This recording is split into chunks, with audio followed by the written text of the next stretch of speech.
nerfed, and then that changed about at the halfway point of the tournament. So For sure, yeah. It might just actually be like that. We'll probably see teams like, you haven't had a lot of time to scrim on this new patch. It's only been out how many days now? 3 at this point? Yeah. Like, it's not a lot of time. So we'll have to see. And yeah, it's very much so going to depend on how many pubs these players have been playing. That's why I mentioned before, like having a coach who's grinding pubs. That is how you get good at patches quickly. Every person that you can have grinding pubs that's in your vicinity is good. Like, because you can just get fresh ideas. Everybody's talking about Dota. Yeah, I think by the way, one of the most interesting things to me about Dota is when that happens in a patch. When you have the two groups of people, you have the people that just play all the old shit, and then you have the people that play the new shit. Yeah. And then they kind of meet somewhere in between, where a lot of the old stuff falls off, and a lot of the new stuff was just kind of overhyped. You could just somehow get to that sweet spot in the middle. You can gain so much MMR, win so many tournaments. Team Liquid's turn to ban. All right, well, we're off to the races. So pretty much same ban so far, other than DK. No DK has been let through so far. 10 seconds remaining. See if the team wants to risk it here. 5 seconds remaining. I mean, the nerfs are They're brutal. They're pretty substantial. So it maybe went to a point where DK was just first overall pick to unpickable. You think so? There's a chance. Okay. Or very situationally. I trust your DK opinion. I will just say I have this gut feeling one of the other facets will come out halfway through this tournament. Oh, so I should put it this way: the fire DK. Dire team back. Yeah. I don't understand the angle for the poison Dragon Knight at all. It turns all his abilities to physical. I don't see how that's a good thing. I'm not sure. I'm more thinking the frost one. The frost one. You have like an 80% slow. 5 but you can't seconds farm. remaining. This is true. And that's like This is true. in this age of Dota. If you look at all the heroes that are good, they get big because You they still can get farm. value from the ult on every Team facet. Liquid's turn to pick. I speak for the tree. That wasn't just a fire. Okay, I see. Okay, well, anyway, we may or may not see it, but we will see NP. This is a hero in the last patch that was actually quite strong. So to see him still picked up now is nice to see. And following the rules of most of Dota that we watch, 10 seconds first pick remaining. usually is a flex pick. This hero can go in multiple positions. Seen it in 5 support, seen it seconds off lane, remaining. seen it carry, seen it mid. This hero can go anywhere, essentially. Dire team Trying to look, what back. do they change about natures? Oh, okay. Primal Beast insta pick. This is Oldie. This is El Saber Lido's best hero probably currently, unless maybe Dawnbreaker's in the picture there as well. But classic counter to Nature's Prophet. You cannot sprout him. If you sprout somebody else, you just trample the trees. Yep. Even when there was the Sprout Leash talent, which was 5 removed, seconds remaining. you could just get out of the trees. Like Nature's Prophet likes a split Dire push. team Primal back. Beast is very good at catching you out on the map when you're trying to be an annoying split pusher. So I mean, this is like a 2023 counter. Back when Vanguard was popular item, you just lane it for NP, and guess what? Vanguard's good to get on Primal Beast if you want to go that route. 10 You don't have to seconds necessarily, but yeah, for all the reasons Jenkins mentioned, very good matchup. I 5 like Saberlight seconds on these remaining. heroes that can get active very quickly for Liquid. That is their play style. But I also, from what I'm hearing about Na'Vi, I do enjoy seeing this Nature's Prophet on their side because they like to be crazy. They like to do innovative ganking, and NP fits that perfectly. Yeah. Yeah. How do you guys feel about Liquid first picking Saberlight's hero in terms of Good. it's good? What we saw in the past was when you bedding in the new guys that are skittish, like you just get them on their comfort picks as soon as possible. Yeah. And I just think that's the best way to approach it, right?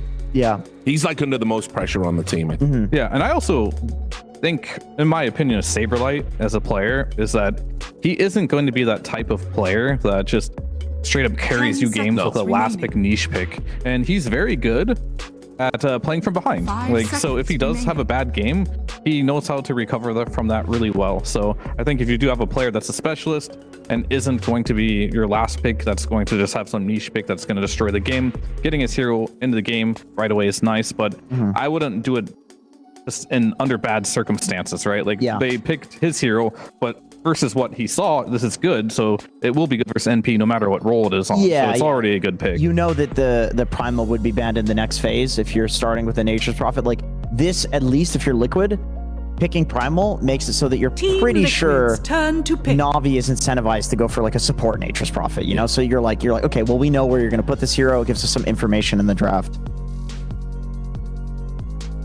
Hey, what did they change about Nature's Prophet? Aghanim Scepter no longer reduces cooldown by 25 seconds. I don't think that's hugely significant. Level 10 talent, Wrath of Nature base damage decreased from 30 to 25. That's nice. The big thing is the level 20 Sprout Leech talent was replaced with that's big. seconds on Wrath of Nature cooldown. So that makes the core natures worse. But support nature is fine. Interesting. I see a lot of people spamming the Tinker position 4 and position 5 in pubs. Just playing with the heal bots. Yeah, this hero is making a comeback for sure as a support. Yep. I have seen it played mid too, though. But if you're picking it this early, and it is Liquid, they have ran this recently on Insania as a position 5. And this is actually one of the games where in the last tournament they were doing very poorly and they needed a win. And we didn't think they could do it. And they picked a Tinker and like, okay, they definitely lost, but then they won that game. So, and it looked really good as well with the heal bots too. Yeah, they were ahead of the curve with this one for sure. Like everybody is spamming it. It's also a hero that can follow Nature's Prophet around. You know, Nature's TP somewhere for a gank. You have Tinker who's also global TP. So you can like match his pace. But BH as a counter pick, you can find Tinker farming in the woods, low HP, Soul Ring. And BH is also a Eul's buyer, and you absolutely need a Eul's to purge the Tinker Shield, which is also why they picked Shadow Demon to press R and purge the Tinker Shield. Very, very solid drafting coming out from Navi. It is a little like one-to-one countery, which can, it's definitely lacking in a lot of areas. It's lacking in a lot of areas because they're trying to just one-to-one counter. So like, if you are doing the one-to-one counter, like the Shadow Demon, incredibly good versus Primal Beast and Tinker. The Purge just destroys Primal. Defensive Disruption against the Pulverize, also amazing here. However, the problem or the narrative of the game that I'm seeing at the moment is you are playing a very skirmishy style on Navi. And if you're going to try and team fight against Liquid, who has like Holy Locket, Greaves, Tinker heal bots, some tanky Primal, you're kind of lacking damage right now. So in theory, like your abilities are good one-on-one. Any picks you can theory craft that would bring a solid team fight together here? For Navi? Yeah. We'll have to see after Liquid's next 2 picks here, because there's going to be a lot more information. But if I were Liquid in that regard, I would just keep beefing up the team fight right now. Yeah, I would too. Just double down on it. It's like, you guys want to fight us? Okay, we'll just, like, with a BH, you're never going to be able to 5v5. Yeah, and they do exactly what you said they would do. Because this just makes it even harder, because like there is a point in a draft where you're 3 picks in and you're one-dimensional, where it's too late to salvage if the other team really capitalize on what they have and as their advantage, which is team fight right now. So they're going to pick a lot of stuns, a lot of AoE abilities. They want to take these fights with the Tormentors, Roshans, High Grounds, whatever it might be. Because right now, NP doesn't do anything when you walk up to an objective. Shadow Demon does very little, and Bounty also, his biggest weakness is running into team fights. He does nothing. Don't you think also with an ST, you kind of want a stack farmer? Ideally, yeah. And okay, I guess they don't have one. Yeah. So now there's only one set of ancients in the triangle, right? I mean, I guess you could run the SD as a 5 and then also stack the ancients that are by the safe lane. 10 seconds. So you can go some like Bristle Carry. Yeah, SD definitely got nerfed in that regard, huh? Yeah, he did, because he did. Yeah. You can't, like, stacking the triangle isn't as a thing anymore. Yeah. They'll run out with Sven. This hero has been gaining a lot of popularity. I think we're going to see a lot of Sven this tournament. I think so too. With Tiny and DK getting nerfed, this hero was kind of like next in line. So that could be really good. As far as what they should pick now, I guess you have to decide where NP is roughly going at this point. Is it going to be offlane carry, mid? It's core no matter what. But I want to see their offlane be a team fighter, because I feel like they need team fight a lot. But is this going to be for Sven? Or they're mid, like a Pango or something that gives them a lot. You know, like they need a lot of team fight out of Pango would be good. I don't know. I'm looking at like some Underlord or something crazy where they need damage. They need good laning stage. And give them more global of what they already have. I think Underlord's enough team fight. I guess with Gleipnir build. I don't know. There's nothing. I think that's going to be enough team fight. So they're just going to double down to playing their style of Dota. I don't mind. I mean, I like the Beast though. I do think like at least it's a BKB piercing disable for Sven. Like this hero. That's true. He's very susceptible to being kited. There's a lot of heal bot and counter initiation coming in from the other heroes on Team Liquid, which I'm a little worried about, but Beast is also a tempo hero. So with like Beast, Nature's Prophet, BH, if they can start getting some early kills, you can really snowball this game with auras. But it does require them to have a really good early game, and you're playing against a TI winning team right now. Yeah, and that's exactly how this game is going to have to go, I think. Avi, they're going to have to play just the rat Dota, essentially. And then Liquid, they're going to have to play around objectives. But I will say, generally speaking, in this patch, objectives seem a little OP. So and most teams are gravitating towards that. So, but this is chaos from Navi. Complete this. If there was a lineup to just like break a team, this would be it, right? Like you've got the NP, you've got the Beastmaster, you've got a Bounty Hunter. You can be everywhere at once. You just got to really rely on these pickoffs. I like the Storm Van from Liquid. They see this exact thing that you're talking about. They're like, we're not playing into your bullshit. Like a Storm would be perfect for playing around the split push. It's nice when you have these split pushers that there's also a hero that is killing the enemies that are splitting up to deal with you. So Storm is like the perfect ban. I mean, Puck is banned. That would have been another good one. They do need some mid that is like a spirit type that's going to be, running around. And I think the Pango you mentioned is really good. Pango's good. And Pango would give them also, like, he can do the pickoffs because Rolling Thunder is fairly low cooldown. He's got a lot of damage. But then also, if they eventually want to fight, Pango gives the team fight. Dire team ban. Dragon Knight ban. Respect. Yeah. That's interesting. I mean, we still don't know where NP is going. It could be a Nature's mid, yeah. Mid or carry, so. Yeah. Been a while, but yeah, it definitely could be. I just want to see DK once. I just want to see how bad it actually is. Like, or is he still viable, you know? One team will pull it out pretty quickly, I think. Just considering it was permaban phase since the patch dropped. I think you likely want a mid here for Navi. I'm not sure if the NP versus Shaker is... It's kind of like giving Shaker a free game, in my opinion. Not sure if you want to do that. Perhaps you pick something to make Nisha's game uncomfortable. As I think he's going to most likely be the Shaker, because I don't know, Shaker IMO lane sounds awful. Yeah, it does. But I think I did see Boxy actually playing some Earthshaker. So I mean, the Puck is banned, so obviously Navi thinks that the Shaker could be a support. Of course. I'm just looking. I'm looking at mids that Navi has played. I mean, they haven't played in like almost a month. Yeah, but my theory behind this is like very simple. You have a lineup that needs to snowball. The only way to snowball in games typically is by winning lanes. Yeah. Otherwise, the snowball won't happen. So if you don't pick something that can like make the laning a little bit harder, I mean, we called the Pango. This is not going to destroy the Shaker in the lane by any means, but it does okay. It gives them what they need. That's all. It's a safe pick. Yeah, it's not all in, but now they have a little bit of team fight. They got more. To be honest, I was a little worried that they were just gonna like one-to-one counter everything, and this just doesn't work against these tier 1 teams. So going for the Pango, accepting that his lane is not going to be some like, oh, we got you, like we have some epic hero against Earthshaker mid, but then it solves the problems in the draft. I think this is the correct way of drafting. I mean, you can see the Milan in this draft, you know. Yeah. Question is, what is Boxy going to play here? I was thinking some Grimstroke could be cool against Pango with Primal. Yeah. I mean, they don't have very many stuns. They have that would give them the double Sven stun as well, which is really nice. No idea if that hero is good or not, but they're looking for a position 4 or a mid. Okay, so it is support Shaker. Okay, so I said that lane is terrible, which it is, but maybe that's what they're going to play for. So the way that you do play this lane is you sack Saberlight, and I mentioned I do think he's a good sacked player. Shaker can just go walk mid now.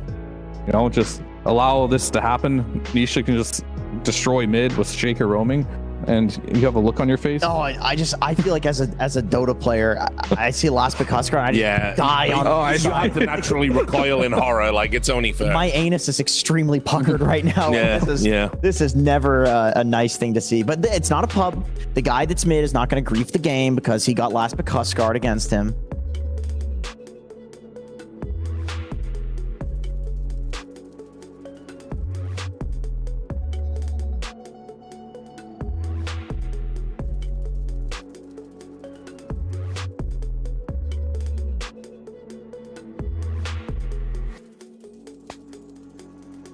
So I've picked your brains. I think we now are ready to pick the brains of our commentators as well. Of course, the voices that launched 1 million casts.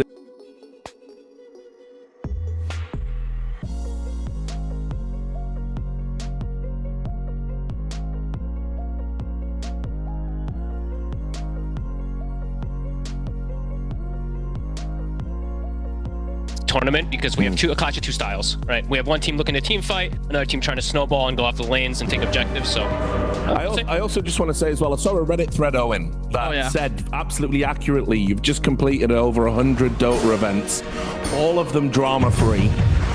Probably, no dramas, yeah. No scandals. There we go. Yeah, obviously, you're a... Keep those hidden. Scenes, but, yes, you know, so. Yes, we don't. So I just want to say congratulations on a broadcast for that. You're a great ambassador for the space. I love you. Oh, that's very nice of you, Richard. I don't know if it's quite 100. It might be more, might be less. I don't keep account myself. Reddit would never lie. Well, there we go. If that was the source, it must be absolutely accurate. Well, have a great cast, guys. I'll see you in the green room. Let's get into the action. I see about Richard. Thank you very much for that. Yeah, we're getting into the action here, and it's an exciting one. I'm looking forward to seeing what's going to go on here. Na'Vi haven't got to see much from this new squad. I think what Jenkins is saying, they haven't really played in like a month or in 24 terms of days. records. And Liquid, we obviously have seen quite a bit of recently at the Dream League at Season 25. They didn't do great. You know, didn't make it through Group Stage 2. Standard Dream League for Liquid, though. Sure, something about the Dream League curse. So we'll see if they do a little better here. Because coming in today, right, you still look at these names, you look at these lineups. Liquid should be the favorites, but hey, who knows? Maybe Na'Vi's going to come in with an upset. Yeah, we'll have to see. It's definitely going to be, like I was saying before, like an interesting clash of styles in a way, because there's a lot of single target on Na'Vi. Yeah, they have some extra AoE and team fight that comes from the Pango, but Liquid's draft has a ton of team fight, tons of control. It's just going to be up to how do they actually do in these lanes. And yeah, how much can Na'Vi split them up? Because that's essentially the style that they're looking for. Look for these pickoffs with NP teleports, with bounties, setting up ganks constantly with invis. It's going to be an interesting one for sure. And we do see all the facets that are taken. I don't believe we see any that is very out of the ordinary. It's all kind of standard this time around. I saw Boxy was toying with which one he wanted to do. He had Tectonic for a second, but then he swapped to Slugger toward the end of it.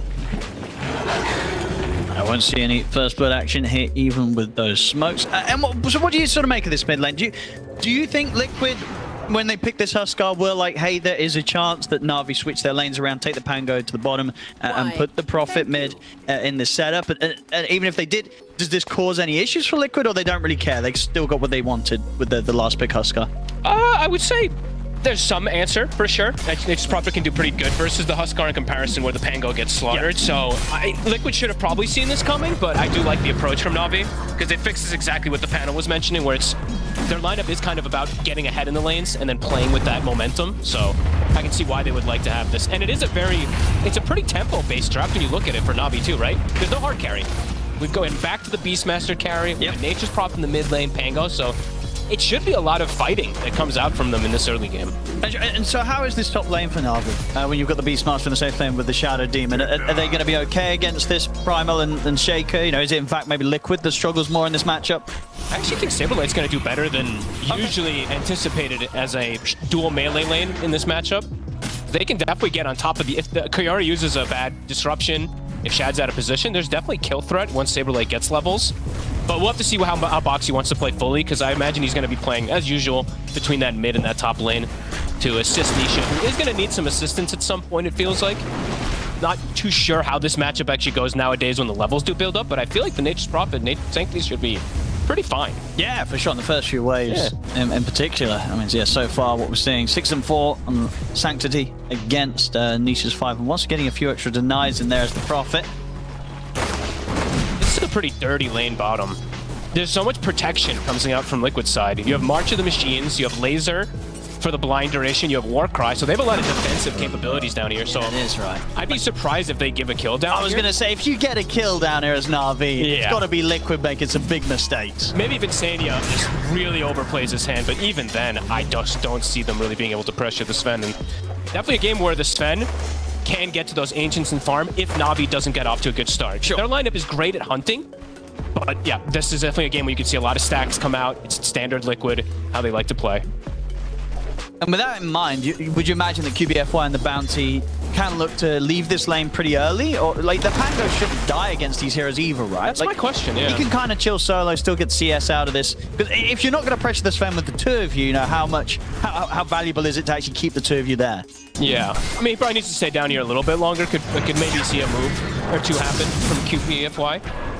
Trying to be on Insania again, but yeah, it just feels like every time the March goes down... It's so hard to make a play. It's a very, very safe lane duo here from Liquid. Lotus battle. Top is the big fight. Saberlight. He's getting kind of low, be able to charge across. Boxy's got the Fisher down onto the two of them. He's gonna try and chase down Kaori, and he should get him. Yeah, Kaori not able to find his way through the tree line, so Liquid will claim first blood. And that's a big deal. This is a double melee lane. It's a shaker that usually doesn't provide too much in the lane. The fact that you can get a kill early definitely is a good sign. Saberlight does get brought low. But yeah, very nice for Boxy. It's usually your timing is level 3 on the shaker that you get aggressive, but around that Lotus, they're able to get the advantage there. It's pretty nice. Who got the kill? And it was Boxy. Oh, yeah, okay. He gets the finishing touch, so that's going to be his boots on the way out. Usually that's the biggest struggle for the 4 shakers is finding farm in the early game. Usually just walking around with some clarities. So he's going to have boots to be able to move between the lanes pretty early on.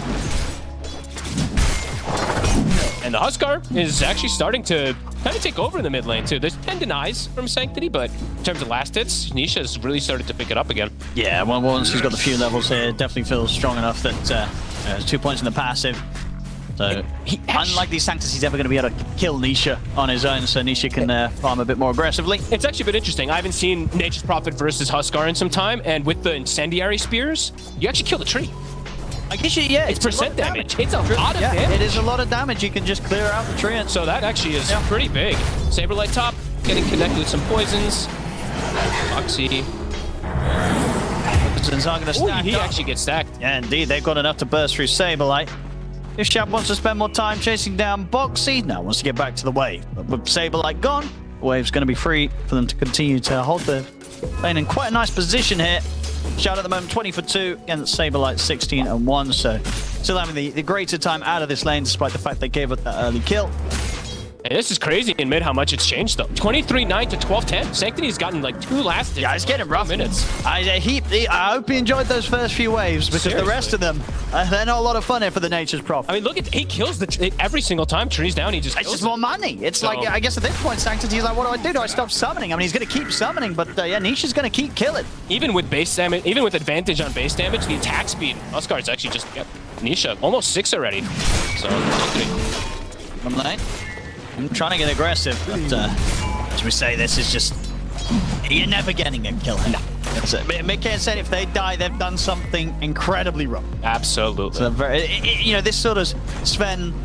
Anything really plus a Tinker, it feels like sort of along the same lines as something plus a Warlock, right? You've just got that much sustain, and you're not going to die, unless you have some crazy aggressive duo lane, and...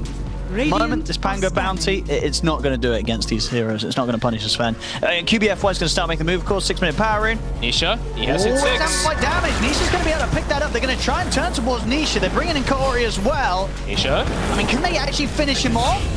Nisha's walking away. The march option. It's adding up. Fishes out towards him. Insania gets the double kill. Nisha does die, but Na'Vi, they're likely going to lose all 3 heroes. He's going to try for a deny to Roshan. Will not succeed as he ticks out to the spears of Nisha. It's a lot there. A lot of effort for Na'Vi to try and get that Huskar out the game. Cost them 3 heroes. So much damage that comes out just from the Tinker in particular. It's a 5-position Tinker who did 1,000 damage there. 1,100 in fact. 1,600 from the Huskar, but they sat in that march and really started to build up onto them. Trying to get aggressive onto Mikke here. Took up a stun. So there's a wand and a Lotus, so... You know, looks like they get him close to death. No, he's not that close at all. No. So, yeah, very hot start, I would say, for Liquid. As we were mentioning for Na'Vi, they do want to have an advantage coming out of these lanes, and I'm still just... This mid lane in particular, right? We were saying Sanctity, 10 CS at the 4-minute mark. He's at 16 on. He's getting 6 CS in 3 minutes. It's rough. So Nisha masterclassing it up in this mid lane. I guess this is the difficulty as well, because we've already established that the bottom lane is not easy to kill. That's still going to stay true, even if you're bringing the Nature's Prophet in for a rotation. And not an easy lane to gank. Then even looking sort of the top lane, right? You're looking at a Primal who's going to be able to charge away.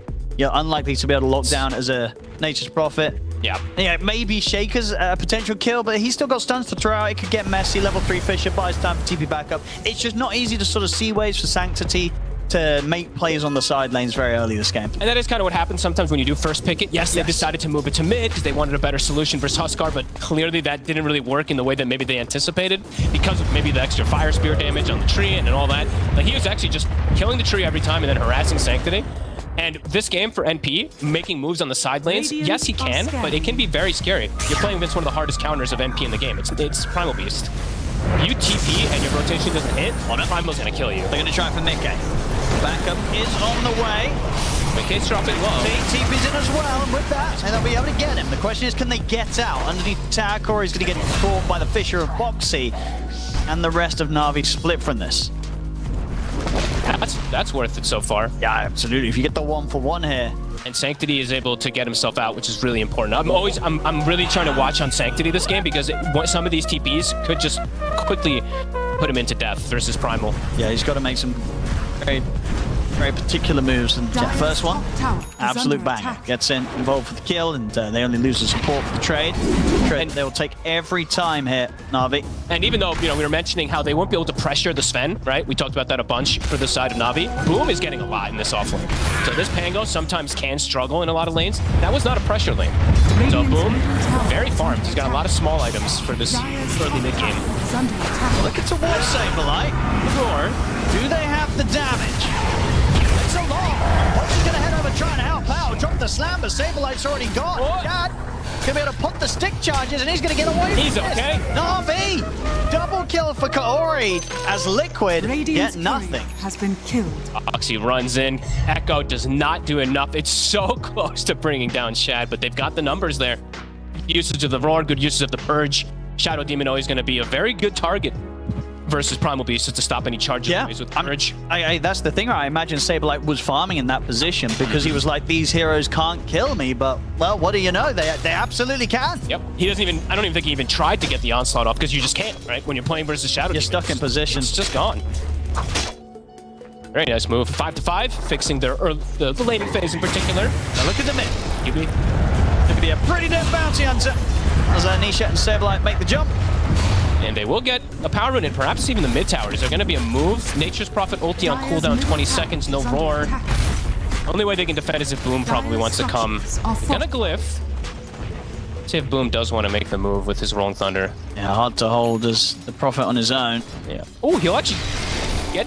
Oh, okay, never mind. I thought he was going to get the kill on the shield rune, but not the case. Let's see how they want to hold this. They're going to dive in for this. They look at the Sanctity. They've got the setup with the Fisher. Saberlight charges across. Sanctity will fall. Boom's here. Thunder's coming in from Boom. There's Na'Vi. They're going to try and fight back. Nisha's pretty low. The Rolling Thunder catches him. In fact, Nisha's just straight up dead, so they'll get the trade. Liquid will manage to pick up a second kill as they get the grab onto Kaori, but Boom's ready to get back in with a 3-man shield. Boom is strong. And Swashbuckle. Nathaniel will TP out. Boxy holds back Boom for now. Boom might be able to still chase. Is looking at them, but it is just him. He's not getting any backup right now for the Beastmaster. Shad wants to stay focused on the farm top, but they fight back a little bit. Still, though, Na'Vi losing 3 heroes, only getting Nisha from it. It's an aggressive move from Liquid that still works out in the numbers. Makes the TP over. Maybe is slightly delayed when they needed it initially. You see I think he waited to TP to the tier 2 and maybe someone else was calling for a front TP. He comes in, he gets a good angle, but they'd already lost quite a bit, so they lose. It's a trade for 3 for 1. Tower does get saved, but it's in deny range. Do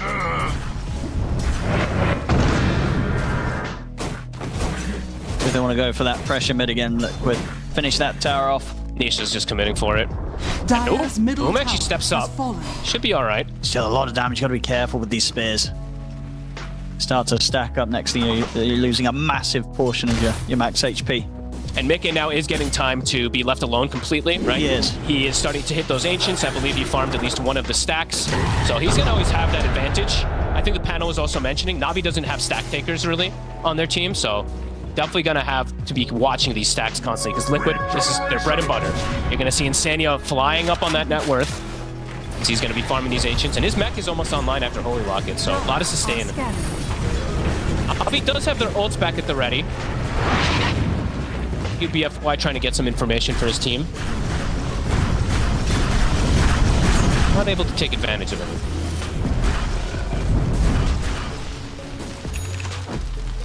But they might want to bait something out top. Saberlight stepping up. Nisha's pretty scary right now. He's 2100 HP. Are pinging him out. No. The setup from Liquid is going toward the top lane, but Liquid now also has everything available again. And yeah, Insania is... He's the core. That's what this Tinker does. That's why they like to play crazy. He is... This is what, because the map is just big enough that you will find the space to get this far as a Tinker. Dire's top tower has fallen. They're their first two picked it, so they have to be very comfortable with it. Yep. Seen this before. Boom. Saberlight in the same spot as before. I don't think he's getting saved here. He's very dead. Fisher will be thrown out by Boxy, but Saberlight dead in the same spot. Something about this area, this camp, he doesn't want to go in. They'll get him every time. It's 4 heroes, but it's a track kill, so ends up being more valuable. Actually, I think the Wrath of Nature hits too, so 5 what I to share. As Sanctity does have Maelstrom done, very squishy, but does have some extra damage to provide from the backline. See how this continues, of course, the battle of the net worths between Saberlight and Insania. Insania will surpass him by a lot, I believe. Well, you think Saberlight might not take that spot back from him? I don't believe so. I feel like he's going to be the sacrificial go in first, take all the spells, and then Insania's going to be doing like the laughing in the back of... Oh, that gate just got double dusted. They can't... He's safe. The Fisher. Easy. That's a good circus music. Thanks for the dust. In the meantime, too, we do see that sentry that was placed by QBFY earlier. So Ancients will be blocked. They know how Liquid wants to play, at the least. So they're trying to prevent that. And they're not really like overreacting in a way at all here on the side of Na'Vi. They're just farming, right? Waiting until they get those timings. I believe they have their next timing now. Shad, Yaghanim's is done, and they have Boom with a Diffusal. So with this timing, they can look to fight again. But Liquid also are definitely going to be very keen to fight just based off of their heroes, naturally. Before Kaori is smoked up, or sorry, Invis, so he sees Insania. Oh, he's getting some good info. Liquid are not aware that he was watching them. The tracks come out. They are going to smoke up whilst tracked. Radiant's top tower. So we'll see if they're able to do much with this. Same time, Na'Vi are going to smoke up themselves, obviously, with the fact that they know Liquid tried to go for this sort of setup. QBFY keeping tracks on Nisha on the back lines. Big tabs of low HP, Tormentor. That's that important time. Liquid, do they want to just try and force it straight up? They're going to. They're just going to start going for the Tormentor. They are pretty sustained. Nice. It's super easy to take it. Okay, they'll get the catch on a QBFY. Man with a Fisher. That's the bounty gone. Fighting into March. This feels like a tough area. They do have Rolling Thunder, though. So let's see if they can get a really good angle. It's going to be mostly up to Boom. They're going to start poking with the axes. Boom wants to time it, so he kind of comes in at the awkward time where Liquid want to continue to try going for finishing the Torment. They're going to slow down on Saberlight. Fisher will block off potential follow-up. He's still going to get a good angle down the middle of them. Saberlight taking a lot of damage here. That's the Rolling Thunder used. They still have God Strength. They have everything ready. Insania's going to reset, heal, and can come back to heal his buds. Yeah, Saberlight has also got the Halberd. I think Na'Vi has to get out. Yeah, this is no longer a fight for them. They've got to let Liquid have this. The Fissure comes in and stops all the aggression, right? They can't actually bypass it at all. Nobody dies on Na'Vi, but they use quite a bit to try to commit for the kills. I think all three of the ultis use, and they are going to give up that Tormentor. They do split up to at least get some farm, but there it is. Radiant structures Titania be getting a shard. A very good shard now, in my opinion. For some time now. It hasn't really been changed recently, but much better. It's a lot of time. Radiant's middle mid will fall. Has fallen. What? Mess around with them a bit. Actually, it's back. They've got damage. Booms. Yeah, ready to back up QBFY. Same as Sanctity. They'll be able to take him down. We'll see the gold strap pop by Mickey. He'll pick up a freebie as he gets his hands on QBFY heading up to the high ground. Insania is a high value kill. Yeah, that I guess it's not a 5 right, when you're farming up on the Tinker. You got to be careful with the feeding. Yeah, he is essentially a 3 position. I mean, look how much he gave up. 380 plus 334. Oh.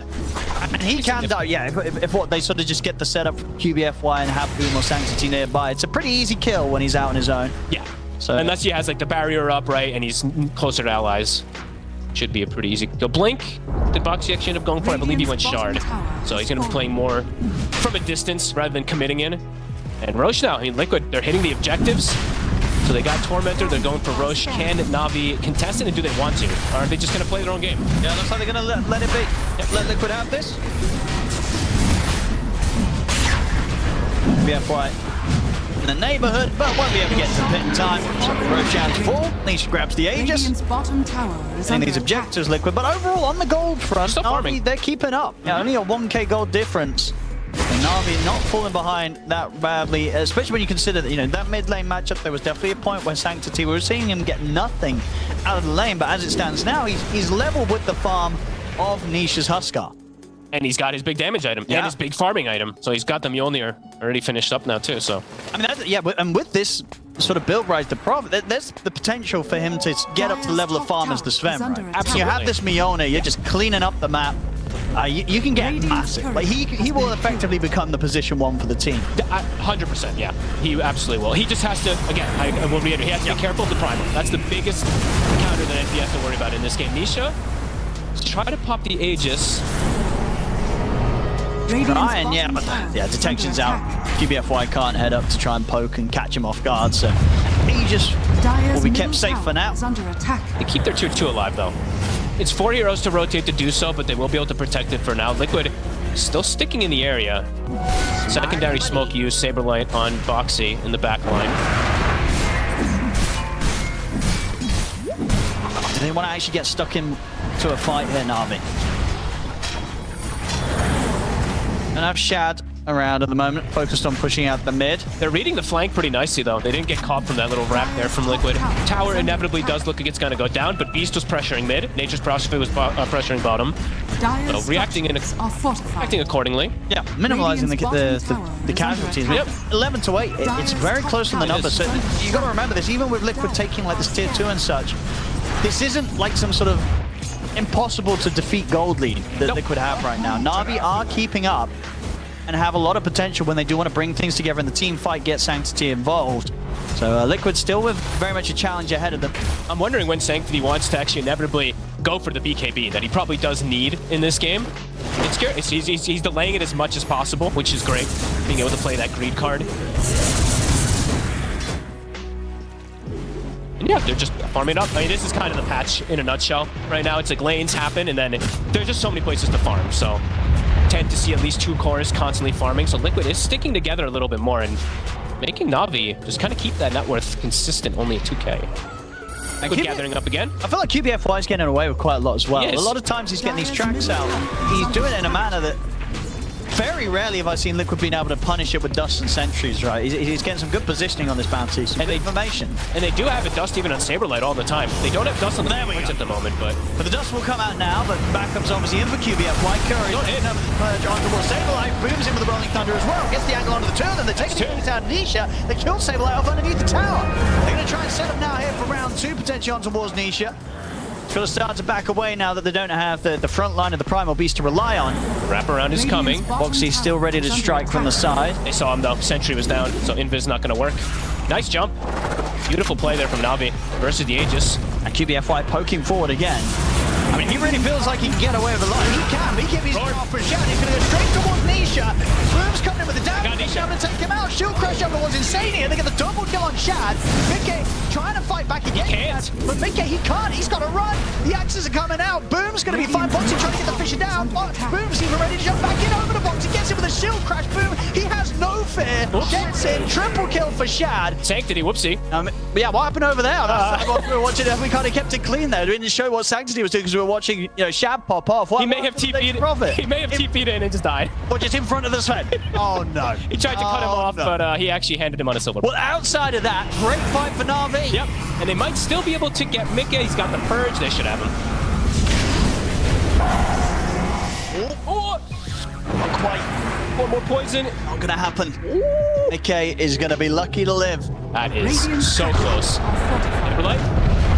Curry. Angle. He's out in time.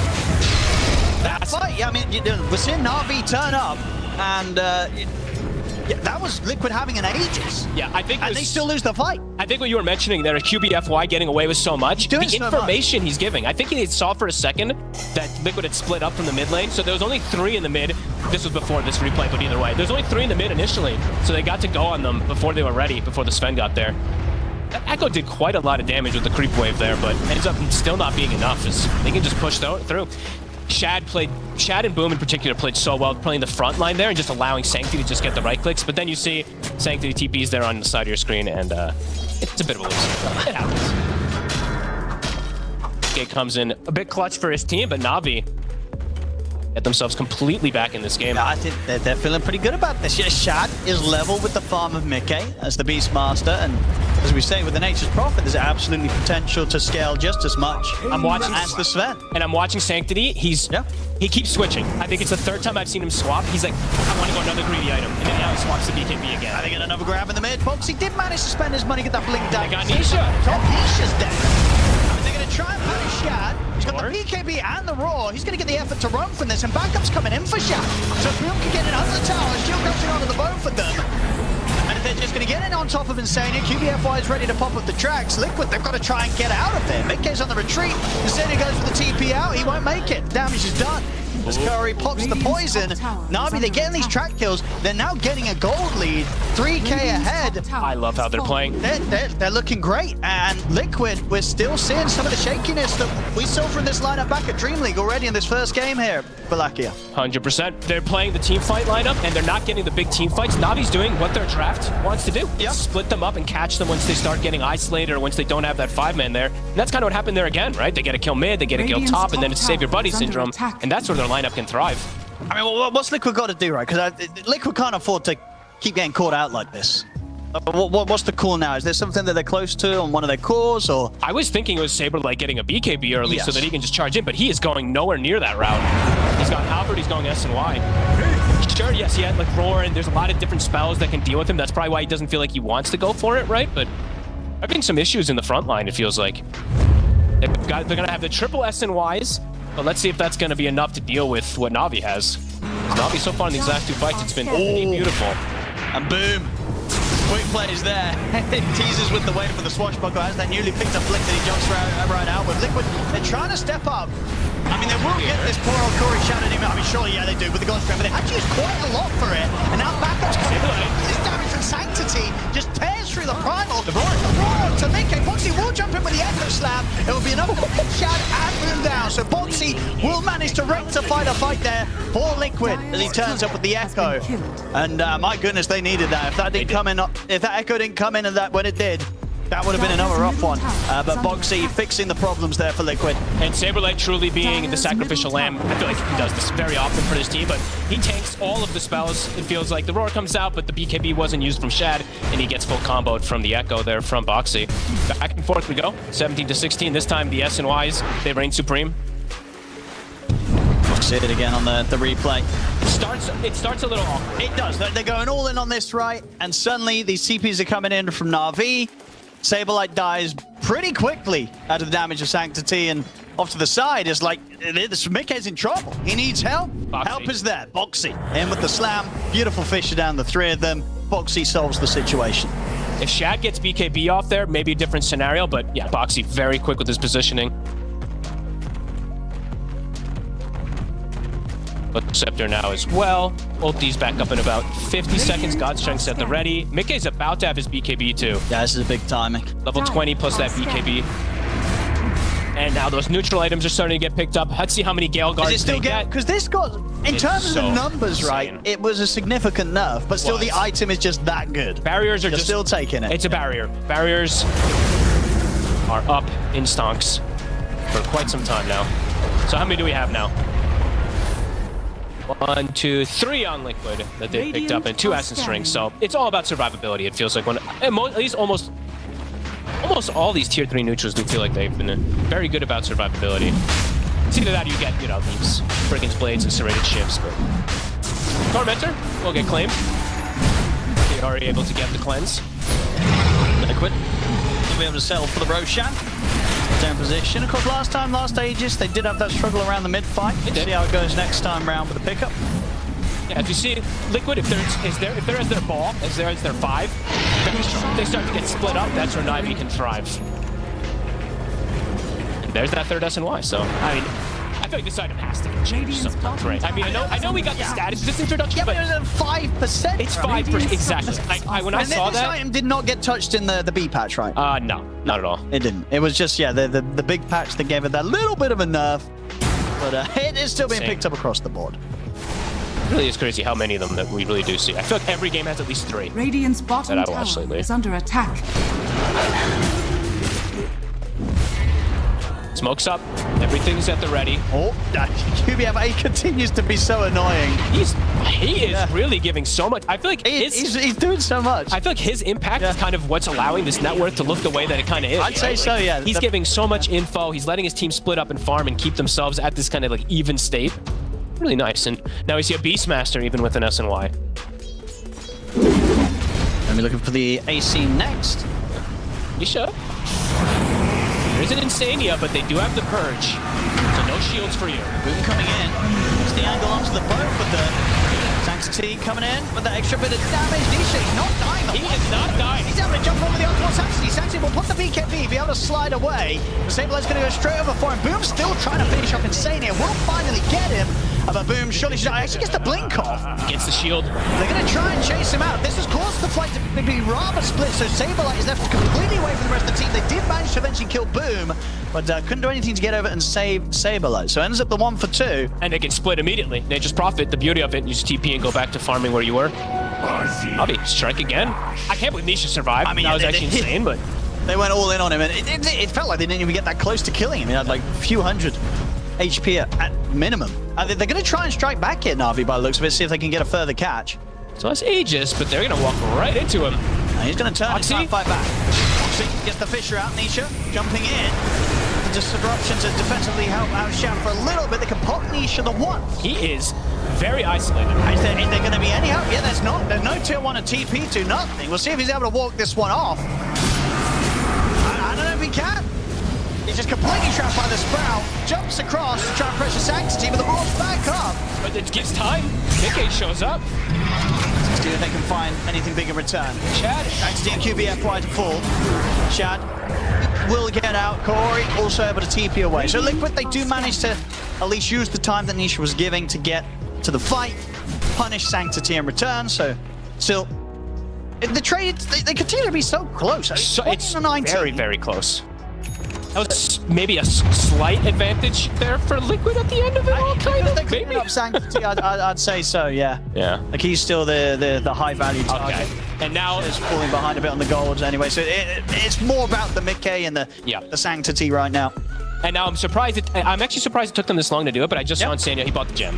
So it felt like this was actually needed maybe 10 minutes ago versus the bounty just to get that lead growing, but now they will have that. He's got a 4-staff level 18. Avi. Just watching Kaori also, by the way, since he had gotten the shard earlier. He has continued to pass poor Saberlight in the net worth as well, too. So Saberlight continuing to just beat the sack. 23 on Mickey. It's a pretty big deal. He's going to get that 25 a lot faster than anybody else for the burst. Chad level 20. Looking at the mid. Sure. Closing the gap onto QBFY. Jump in from Mickey. Dead bounty. They're ready to start dealing with this bounty. We've had enough of it. Reeves online now for Insanios. Liquid can start gearing up for some pretty heavy 5-man pushes. Looking for another potential kill. The lanes are being shoved out, though. Boar on bottom lane. Top lane got pushed from Pango. Is Liquid gonna poke high ground here? They're considering it with the I think you go for it. With this Greaves timing, you're kind of strong. Sure, you don't have the Aegis. You got the banner. They've got sustain. See what happens. Dire's structures are Force a fortified. glyph. And probably reset away from that. He's just still considering going in. I think he's still strong. Dire's middle tower. Satanic's on the way out. Okay. Doesn't have it yet. So might need to be a bit careful with that. Mind. Boom is at the ready on the side. Nature's Prophet just got Revenant's Brooch, so a high increase in damage. Especially versus that Warcry. They'll back up now that they're satisfied with how much of a response they forced there from Na'Vi, with everybody heading back to defend. They forced a glyph. They saw 4 or 5. I think they saw maybe even 5 heroes, because I think Sanctity showed himself, so.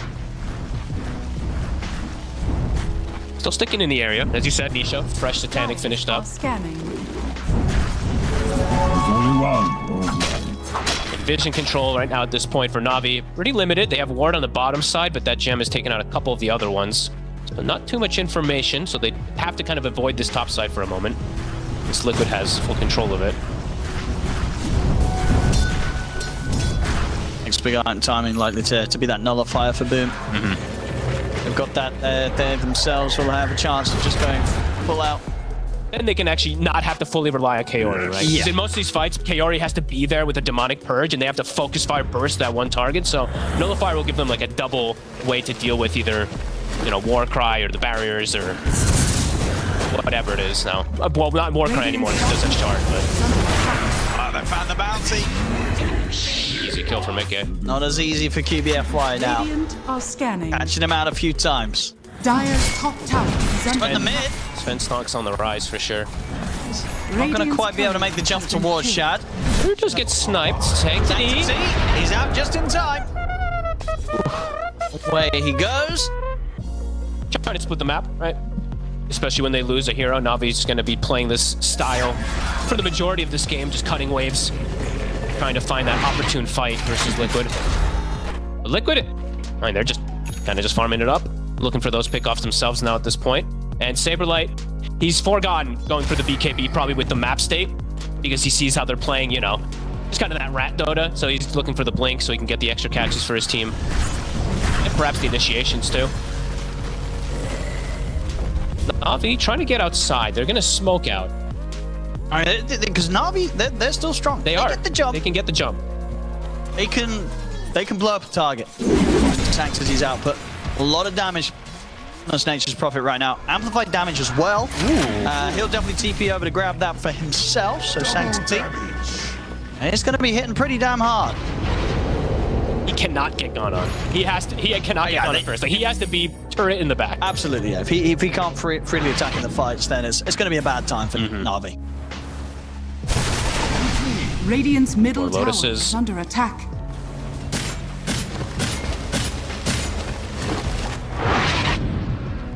Finding any action though, Na'Vi. Liquid grouped up down bottom, ready to work their way towards taking the final tier 2 tower away from Na'Vi.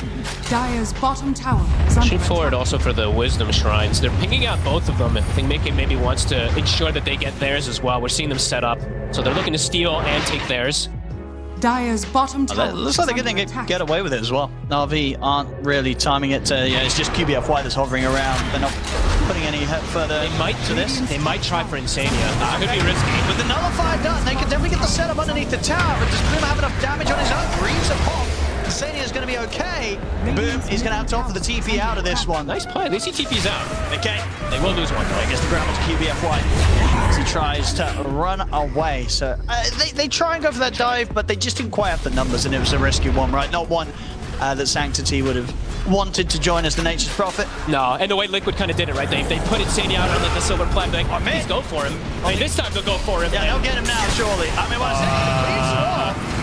He is tanky. okay, he's going to live. Yeah, shout outs to BKB TP out. They can't take down Insania. Hey, this is not your usual. I mean, No. I say not your usual Tinker, but I guess nowadays it kind of is. He has 26 armor, and he's got Gale Guard. Gee, unbelievably tanky. He's like 4,000 or more effective HP with this armor.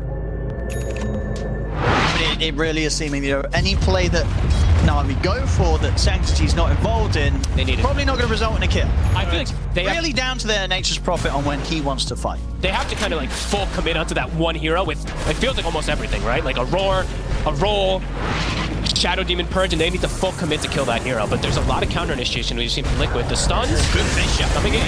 Now there we go, straight in onto the Shadow Demon. Kaori's gone. He'll buy back immediately. They're going to try and make a fight happen out of this. Boom's in with the jump over towards the city. And also Saberlight, who jumps into this one. They both get clipped by the Rolling Thunder, but still the sustain from Liquid is pretty strong. Boom's going to try and get out for the last moments, but they'll go straight over the wall and get the grab on towards him as well. Mickey's in with the God Strength. Boom's gone.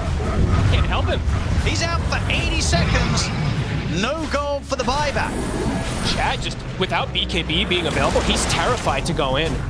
Can't really walk forward. Same for Sanctity right now. Just doesn't want to put himself in a position where he could get jumped. And well, we're seeing why, you know, Liquid, when they get their hands on you, you're just deleted. And that's a pretty big deal, Owen, because that's the base. You're at your base and you can't actually kill a target right outside. Sanctity. He's got a BKB. And he knows they're onto him. He's got the grab. Sanctity gets caught. He's gone. Same time. And they're trying to fight Boxy and Mickey. And Boxy and Mickey, look at the back of Insania. Boxy's caught up on the cliff. He will die there. Mickey's having to chase down Kaori. Now Shad and QPFY, they've got to get out of it. QPFY caught by the stun of Mickey.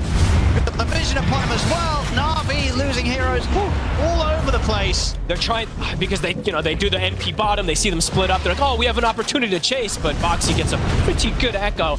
And Insania can always join in. You know, it's not just two heroes. They've got that third. He is everywhere. He is. I mean, this taker maybe has to go.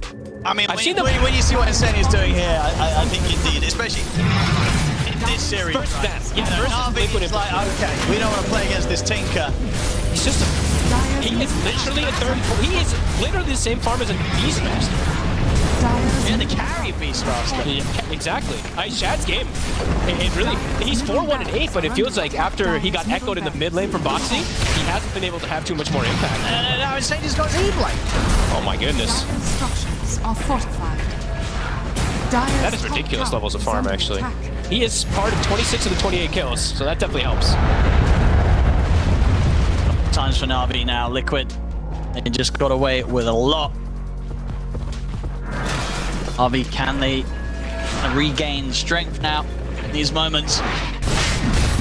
Liquid, they're going to get the freedom to head over and take another Roshan. This feels so complicated now for the way that Na'Vi needs to try to jump targets. As we said, they need to kind of throw everything onto one specific one, but now they might just be getting too tanky on a lot of these frontliners. This could be a pretty brutal fight. Here comes Nisha. They look pretty set up for this. They get the jump straight away on the Kaori Shab upon the BKB. They're trying to focus down the Huskar. Can they kill Nisha? Second degree to the down. They can. They kill Nisha off. But it's a fall. Sanctity gets the BKB off. Going to try and stand his ground and fight back. Now he's going to opt for the TP out during the last moments of the BKB, and he will get out of there. Nice. If they can take a 2-for-1, they'll take it, but I don't know if Boom's getting out of this. He's got the roll up. Mickey's got the God Strength. He's rooted. He's trying to jump out for the shield crash, but there's no escape for the Pango either. So Liquid, they'll lose their Huskar, but again, killing off 3 heroes for it.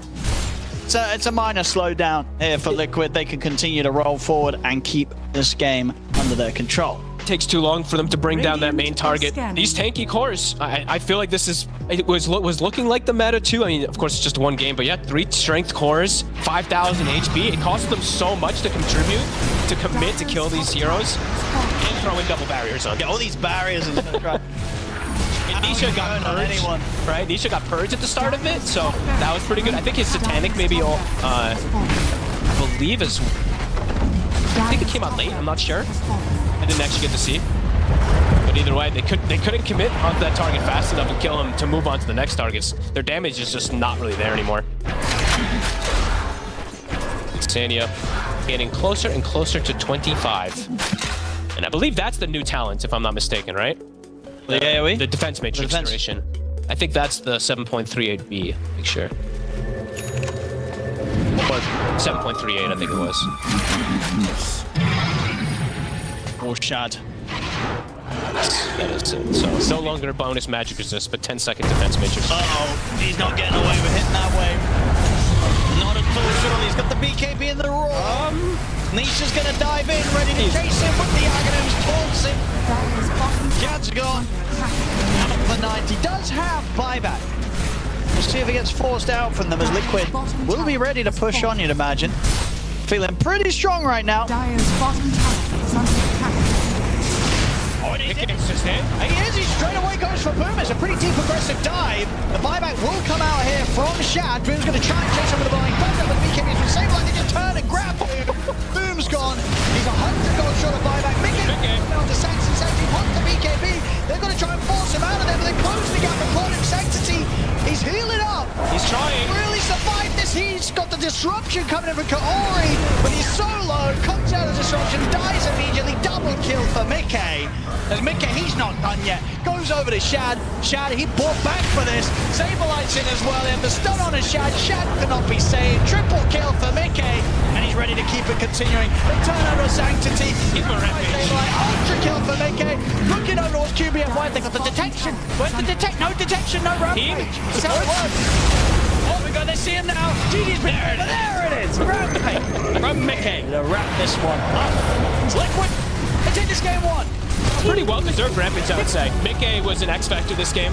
He stayed ahead very long, even in the fight when they were kind of dying a little bit, right? He gets that big kill on Sanctity and gets out somehow. So for me, this was Mickey playing super clutch and the two supports on Liquid playing very, very good at ideal moments. For Na'Vi, I think they just, a couple of these team fights just got out of hand for them, and Shad's impact really fell off a cliff pretty quickly. It did. It was a good sort of first half of the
5 seconds remaining. Team Liquid's turn to ban.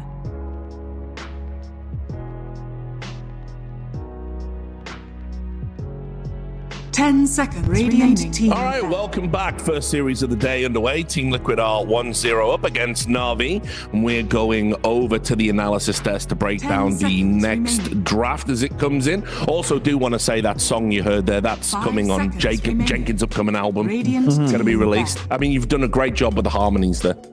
Yeah, thank you. There was a lot of like vocal kind of synthesizing that we 10 had to do on that, seconds but very I was in proud there of this too album. as well. Yeah, If you heard yeah. me. Yeah, he was. Yeah, 5 definitely. The seconds auto-tune remaining. kind of Team Liquid's downplayed turn it. to But ban. anyway, speaking seriously for a moment, here we go. We're straight into it. Standard bands that we've seen coming in. A 10 couple of seconds repeats. remaining. Yeah, Magna still making it into the first phase 5 bans, seconds remaining. despite the nerfs. I think all of these ancient farming carries are going to be Radiant team ban. very strong. I think the more early game carries that can farm ancients, like Tidehunter, people are playing as a carry, Beastmaster. 10 seconds These are remaining. not necessarily going to have to be the ones that people are picking, because not only did they get nerfed, but 5 also the seconds Tormentor is remaining. less good to take, so you don't really need to do the off laner and the Radiant safe lane thing. team But the ban. carries that can farm ancients, like these heroes, are going to come back big time. Yeah. Yeah, I definitely agree with that. That's why we're probably going to see lots of Sven. I think you're on point about 10 that. seconds I think remaining. now that DK's kind of out, Sven will rise again. Team Liquid's Maybe turn he's out. We'll have ban. to see. I was gonna say I'm gonna stay on the DK other facet train until we see it, and then it's dog shit, and then I'll just like seconds backpedal on it and pretend it, It's okay. You get your wild predictions in on day 5 one, and then everyone seconds forgets remaining. you said that. Right. I can just say it was ironic. Also, that works. That works for lots of things. Yeah. Sorry, I was thinking for a second. And all right, so all right. Night Stalker. That the hero that sounds is fine. Liquid's Yeah. turn Well, I to think in general, like when you do play against Liquid at this point, just from what I've seen, they really are good at this Tinker. It looks like a problem, and I'm glad they banned it. They did make the trade of giving Night Stalker away, which he did get changed slightly.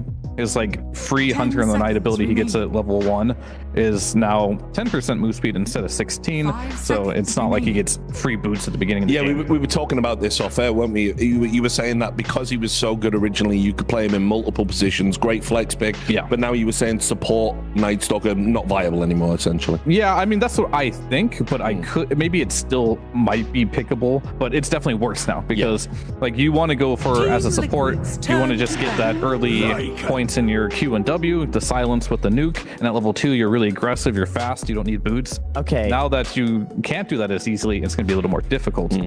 This pick is interesting. The theory on this is so wild.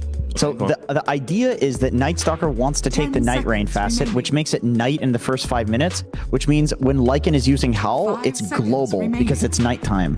So in the first 5 minutes, you're winning all the lanes by having a Lycan with Howl. So it's one of the weirdest particular counters in Dota right now, but it's really good. I remember some player mentioned this during Dream League. We were like really Team theory Liquid's crafting the turn Lycan and to ban. completely wrong about it. They're like, no, the Howl works at night. It's global. It's like, oh shit, that's really good actually. Yeah, that is absolutely true. And outside of that as well, like this hero has always been good versus Night Stalker. You just stick the wolves on him. He has no AoE essentially. 10 seconds. Doesn't really matter. It can't slow you either when you're in your ultimate form. So those are all good 5 points. seconds It just remaining. comes down to is Lycan good enough to just pick this early Yeah. because there's a Night Stalker in the game. And that's something where Theorycraft is better like in theory and instead of on the game, because I really think this is a situation where Lycan isn't always good. Just because you have a purpose in the game doesn't make it so you can play this hero, because 10 you seconds oftentimes cannot play Lycan as a support, where Innis could be a support, and now you're in a situation where Yeah. you're hard Seconds. countered. You're remaining. countering a hero that's like countering with a carry to a potentially 4 is not a fair trade. It's an interesting thing that's kind of continued over from draft 1 to draft 2, though. These like for like counters that they're kind of doing, the 1-for-1. You know, that definitely Yeah. in that style here. To be honest, part of it that I want to chalk it up to is a little bit of like Milan spent a lot of time coaching in NA, and I feel like this is a really NA mindset. You'll see Bulba draft. We like to overthink all the time. We really like to overthink and just one-to-one counter. I've never heard of NA being accused of overthinking in my 20 years in esports. You must be joking. Usually we don't do enough thinking. Okay, right. In this case, it's sometimes you're so previous level, your next level. Well, NA they're theory crafters, right? We're really good at theory crafting the game. Execution, on the other hand, yeah, it's a different beast. But talkers, not doers, right? Yeah, I get it. And love so talking. They do go for Ember, despite the stat nerfs to him and the win rate decrease. I do think that Night Stalker is generally pretty good against Ember. The AoE ground targeted silence. Ember would like to not buy a BKB if possible. People will even go for like Manta styles and things like that. But of course, you can't use a lot of these items against a Night Stalker because it's ground targeted. His silence. Well, it goes both ways, I think, technically, because when you play Night Stalker, typically you don't like getting stunned from afar, right? So chain slight is pretty annoying. Yeah, he also can poke him with the chain slight. So sure, whoever catches who first kind of wins this matchup. Because if you just chain that guy, he has issues. So we're just picking all the heroes. Okay, Slardar's out. So that's a mid lane counter to Ember. The hero's win rate went up in 7.38 with all the water. Makes sense. And he's a theory craft though. This hero on paper looks good, but every time I see it play, it's just under farmed. You can't. Bog was talking about it in the green room. It's like this hero doesn't farm anymore. Like the bash. But surprisingly, the win rate went up. But this is pub data we're talking about, so a lot less people are farming. More people are just like owning in lanes. CM Slardar would be such a nasty lane. I know it's most likely a Slardar mid because it's a Ember lane counter. I think Nisha has done this before against Ember. But yeah, CM such a strong laner. It's interesting to see that he goes for Slardar one game and Huskar 5 seconds in the pool, remaining. but he chose Huskar in the other game. But there was an NP that could have been flexed. Like Ember doesn't flex, so like why not just Huskar in this game? It's interesting. I think both these teams are still really wanting to try a lot of different things, or not just show all their cards right away potentially as well. Yeah, it's exciting. It's a perfect opportunity to do it. You know, you're bedding in first series of the tournament. We really don't know. The patch is up in the air. It's nice. One of the problems I think we always have when the meta is settled is you just see the same heroes over and over again. For sure. Games do get stale. I do want to say though, for Navi's draft, looks way better than the last game. Oh, sure. It has a little bit of everything. You got the Jakiro, you got Ember, so you now have a bit more team fight into the mix here. They're adding even more team fight with the Dark Willow, which is nice to see as well. So a lot of control here. Yeah, I mean, even though I feel like Navi kind of outplayed Liquid in a lot of ways in the last game, it just got to a point where they had a carry Beast versus a carry Sven, and Mickey just like took the game in the late game. It was way harder to execute than it needed to be. Yeah, for sure. But this is easy. I mean, they have so much damage when it comes to fights, so much stun. Lycan presents a problem for Liquid to solve rather than the other way around. I'm curious where the lanes are at for Liquid because we still don't know much other than TM5. Like this can be. They have to show something here. Yeah, right? This could be Slardar carry, Slardar mid, Slardar off lane. Night Stalker could be support. It could be carry as well. Maybe they were waiting for the Huskar now. They still could. Yeah, they still could. I mean, honestly, Slardar carry versus a Lycan sounds quite good. Physical damage for the Wolves in lane, and Ursa counters Lycan for a similar reason. You just run him down, and all he does is slowly run away from you. Like he plays up in the lane. You can kill him pretty easy. But which Wolves will he get? Yeah, that is true. Spirit Wolves, let's go. All right, Spirit Wolves were changed. Bonus health per wolf increased at max level from 200 to 225. Minor change. I don't know if that's good enough. I don't think so. I don't know. That was a bad facet. It removes wolves, bro. You lose your spell. We'll see. Maybe it's a carry facet. Nah, I think it's gonna just be probably offlane Lycan. Yeah. With the 10 seconds big boy remaining. wolves. This is still interesting. They could still run these heroes in any role. Like we've seen Tidehunter carry. I know I was just saying I think that you don't need to run these offlaners in the safe lane just because of the ancient camps. Teams were doing it because of the ancient camps, and then also because you can stand in front of your safe lane tower and defend the Tormentor. Yeah, the Kraken Shell and Anchor Smash specifically this game are really nice to have. You can break so many 10 of these seconds annoying remaining. stuns. And then obviously whenever you play against a Lycan, the supports, 5 seconds. they remaining. need a core to kill the wolves or they're just going to destroy them. Yeah. Oh, and you can use the Tide Shard on Lycan, and it limits his move speed. Movement. Yeah, so overall it's a good pick. And I completely agree. I wouldn't hate this being their carry. Could be their offlaner. Don't really care. But it smacks Ember mid too. I don't know. It does, yeah. It actually dumpsters Ember. Yeah. But I'm thinking more and more that 10 this... seconds remaining. I did think that the support Night Stalker might die, but looking at this draft, 5 it seconds. might be remaining. alive this game. Because if you're going to first pick it, I suppose, right? Hmm. Maybe you do still have to, even though it is worse, definitely worse, maybe you still have to have the flexibility of potentially putting this as a support. I think you're pretty happy as a support Night Stalker playing into Willow Jakiro. These are two like Yeah. squishy backliners that even if you don't kill them, just getting the silence on them and making it so that the rest of the team has to like peel you off of them. This is disruptive enough in fights that even a Night Stalker with no items is going to have impact in this game. Yeah, I like the vision that Team Liquid has for Liquid's what you're saying. Like turn to Night Stalker's gonna deal with the backline. The Tide is gonna like help his backline, right? By dealing with the Lycan, because Night Stalker and Lycan have similar jobs, right? They want to kill all the squishies in the back. So who is gonna protect against the Night Stalker? I'm not entirely sure. I guess Ember might have to do it, 10 but I'm not seconds sure if remaining. that's gonna be good enough. Where Tide's job seems very simple. Just stay next to 5 his CM, seconds just remaining. anchor smash the wolves away, let CM get rounds of spells off. Frostbite, incredibly good this game versus the Lycan and the Ember Spirit. So if you can keep CM alive, she could have lots of value here.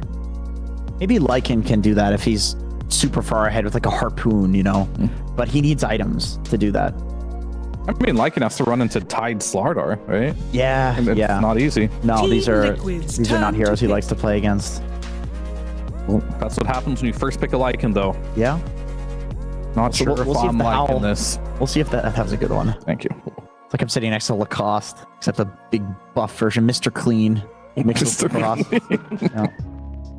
Never been called 10 Mr. Clean in my seconds life. remaining. That's a new one. There's a lot of bald people at this event. I might be just be 5 thinking about Mr. seconds Clean because of the. remaining. No offense, I don't mean to. No, hey, I own my baldness. Hell yeah. A lot of these esports people taking out hair transplants and stuff now. Yeah. Yeah, very popular. Shout outs to Turkey. Yeah, absolutely. Turkey's delicious. Well, Okay. we'll workshop that one. Yeah. So still, Terrorblade can be an offlaner. Nah, 10 seconds. You don't think you think remaining. this is like guaranteed carry? I mean, you get the Lycan aura, which is nice. I'm just saying 5 things at this point. You're right. seconds No, remaining. it could definitely be anything, but I personally think I want to see Tide be on Saberlight because that's kind of his hero. Pair with the Night Stalker. Nisha mid Slardar, and then Nisha the- mid Slaughter and just carry carry some TB against Lycan, which is a classic counter as well. You get the Feral Impulse, which is very nice to have when you use Reflection. So we need a carry for Shad, probably against TB. Naga, I remember had a pretty high win rate against TB. For You're talking about PL earlier. Yeah. PL's like the ultimate illusion Mm-hmm. TB counter. I mean, you're playing PL versus Night Stalker, Slardar, TB. Sure, maybe a little annoying versus CM Tide, but if there was a PL game, they're talking about it for sure. Yeah, the win rate went up big time. But You may now Lycan carry select your and hero. Darkseer also. Okay, yeah, that's fair. That's a safer approach, I think, for sure. I mean, the idea is simple. You get a wall illusion of TB, you get a normal punch illusion of TB, and you're just a stronger Terrorblade. Like, this is one of the strongest counters in the game to Terrorblade. Oh, yeah, I mean, I like this pick. It does mean, like, in the carry-to-carry matchup between Lycan and TB, though, this is hugely TB favored. How are we feeling about these drafts then? I definitely like the lineup a lot more for Navi this time. Boom. Maybe it feels like he stepped up a lot with not only his hero choices but play. Hopefully, it can continue through this game because the carry of this game is not the Lycan, in my opinion. It's definitely going to be the Ember and the Darkseer, and that's just kind of the reality of when you first pick a Lycan. They decided, weirdly enough, to say that the carry role is the least important role Yeah. in this game. They're going to win through team fighting. Yeah, Like essentially. Darkseer back into Big Jakiro, Ice Wall, tons of magic damage. Yeah, it's definitely a lot easier for them to execute this game on Navi. Still love these Team Liquid fights though. You've got like some big team fighting. Yeah, they have Ravage. They have like good backline jump from Night Stalker. Like Nisha is on Slardar is going to stick on somebody. I mean, Terrorblade is like an area control hero. You know, you metamorph and he just becomes a turret, and they have a lot of stuns for him, like Ravage plus a TB metamorphing is like. No, Navi's gonna stomp this game. I'm pretty sure. I don't know about stomp, but I feel like we are gonna go to 3 games. Yeah, I think so too. Crazy. Yeah. Throwing in predictions. Yeah. Which we usually don't do. I love that. No, I mean, I just am not really feeling this Liquid lineup too much. I just feel like Slardar mid lane loses Prepare for battle. steam very quickly. well, we'll find out. We Yeah. can go into the action with our commentators. Take it away. Thank you very much, Richard. Yes, getting into the action here. Game 2, Na'Vi versus Liquid. And we're getting to see some exciting stuff once again, right? This time round, we're going to get to see the mid Slardar coming out for Nisha, something that we have seen from him in the past. We'll see how good it is nowadays. And yeah, Boxy going to still show us if this support Night Stalker is still viable. It definitely is. Yeah, it's still, you like it. Yeah, More in the support than the offlane, or? Not sure. Flexible, right? You Yeah. can just flex it for most of the situations, but definitely gonna you have a free spell, right? So it just happens. So And then from Na'Vi's side of things, they do, as you know, the paddle set, they've got that wombo combo, right? they've got Darts, the ice pad, the Jakiro. vacuum. They've got the ion shell on the ember, nice. ion shell on wolves. There's a Yeah. We've got some old school. This actually looks like old Na'Vi from 2013 lineup. Yeah. Darkseer, Jakiro, back when I played. I mean, a million years ago. That's the thing, right? The panel, they really like Na'Vi's lineup. Are you sort of on the same train as them? That do you see that, or you kind of like what Liquid's got? I mean, it's literally a draft that I'm not even joking. It's This is just a draft old that- This is a draft that we used to play like 10, 12 years ago. This is actually pretty fun. And to see. 10, 12 years ago, it was a good draft. We weren't very was- good, but it was a good draft it was that a we good kind of draft. tried to abuse in ways. But this is dating ages and ages ago. Liquid, they've got an interesting approach. Yeah. You know, they've got this TV to get the auras, but this last big Darkseer can be very problematic. It's a Nikkei, TV. he's going down. Blood for boom. That's quite nice to have on your offlane, right? When you get that as Darkseer, that little bit of a boost at the start. Very nice for Boom to start this game off with. So this mid matchup, in the past, you would pick this Slardar, and it would have a pretty good time against the Ember. You can bully the Ember. Absolutely, and you're nowadays, especially too, your mobility is even better, right? Because you've got extra water to be able to go down. I'm actually I want to see more of this Slardar in particular because I'm just uncertain of how the hero is.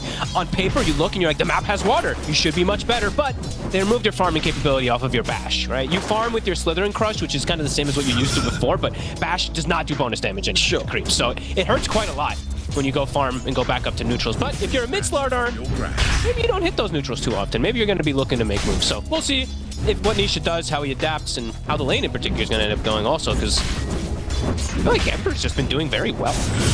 Almost all games. Ember's just a solid pick. Top lane. See if Insane is able to get away from this, but I think he's going down. Another kill here. 2 of them up top. Boom. Picking up these early kills. And this is really interesting, actually, from Shad. Yeah, what do we got? He went Howl level 1. Since it's nighttime, because of the Night Stalker, during the start of the game, he actually has this global Howl that's affecting everybody, and Nisha's actually getting, what, minus 12 damage on him or something? I don't know, these things add up, right? Like little things like that. That's really interesting. Perhaps one of the reasons that they did want the Lycan versus the NS as well. I don't think I've seen that before. Is it worth it to skill that level? I honestly have no idea. Yeah. It looks pretty cool. Minus 4 armor on the whole map. 25% damage reduction. So like Nisha, if he gets hit by that, then he gets slighted, right? He gets hit by a lot more damage, and Sanctity's base damage is higher than him every time he gets howled. So little interesting things. Just wanted to point it out because I don't think I've seen it before. So far, the lanes, who's losing out the most? No, it's pretty close. Ooh. Sableye just a little bit behind. He's going to get harassed back here by Kaori. Boxy's going to head over to help out, though. Same time. Top lane. Top lane, Mickey able to strike back, take down QBFY. Bottom lane, Boxy will try and chase on for Corey, but he's under the tower. He's going to be perfectly safe. Top lane, Boom will survive. So Liquid able to get something themselves there between the two of them around the Metamorphosis. Mickey. They tried to go aggro onto Mickey. They tried to vacuum him onto a Bramble, and it was just way too aggressive. They used the Curse Crown, so QBFY showed what skill he has. So he has Bramble plus Curse Crown rather than the Shadow Realm, so they just committed onto him up top.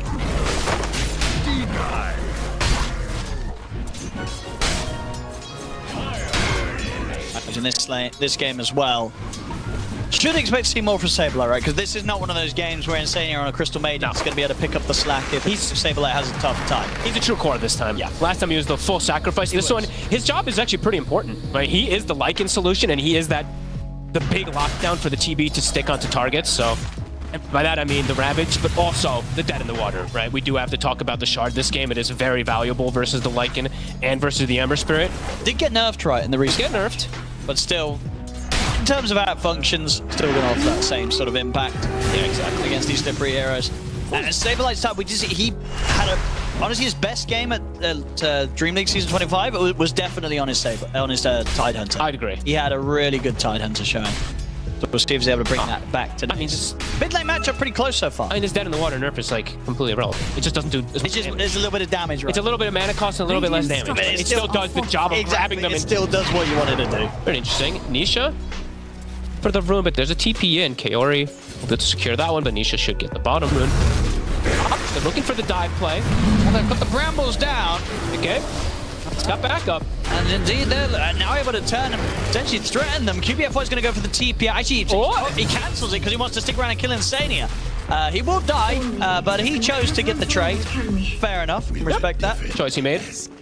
Continuing to see this Howl being spammed out throughout the laning phase. I do feel like it's having a bit of an effect, right? Look at the mid lane. It's Nisha's winning the lane, but Sanctity's having pretty solid farm as well. So yeah, I think this is a cool approach. For sure, right? You're going to be happy as that. As you're not losing the lane in a matchup where there could have been the expectation that Slardar would have caused more issues for you than it has. Sanctity's doing perfectly fine. Very, very cool.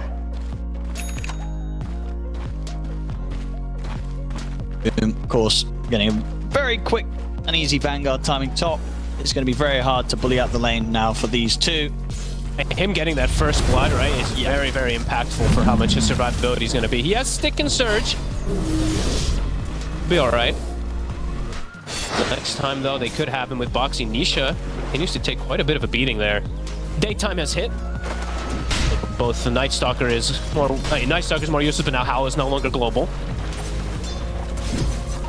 And I imagine what for Nisha in the mid, when you're playing the mid Slardar, you do just go what treads blink every game, or are there some games where you don't get that blink first? I would imagine so. Because you said you don't want to be hitting creep strike. Not any. That's what I'm curious. Yeah, I'm curious because of these nerfs if it's going to deviate or change his build at all. 26-8. CS wise, we are seeing Liquid pull ahead in the lanes, but the Darkseer, as you said, does have those 2 kills under his belt with the Vanguard. And Shad is still farming pretty damn good, and he is going to be going the route that we've seen in the past. He's going down that Midas for the Lycan, so he's going to have those Wolves very high level, very early on, which will be a menace versus something like Crystal Maiden. We did get it that fast.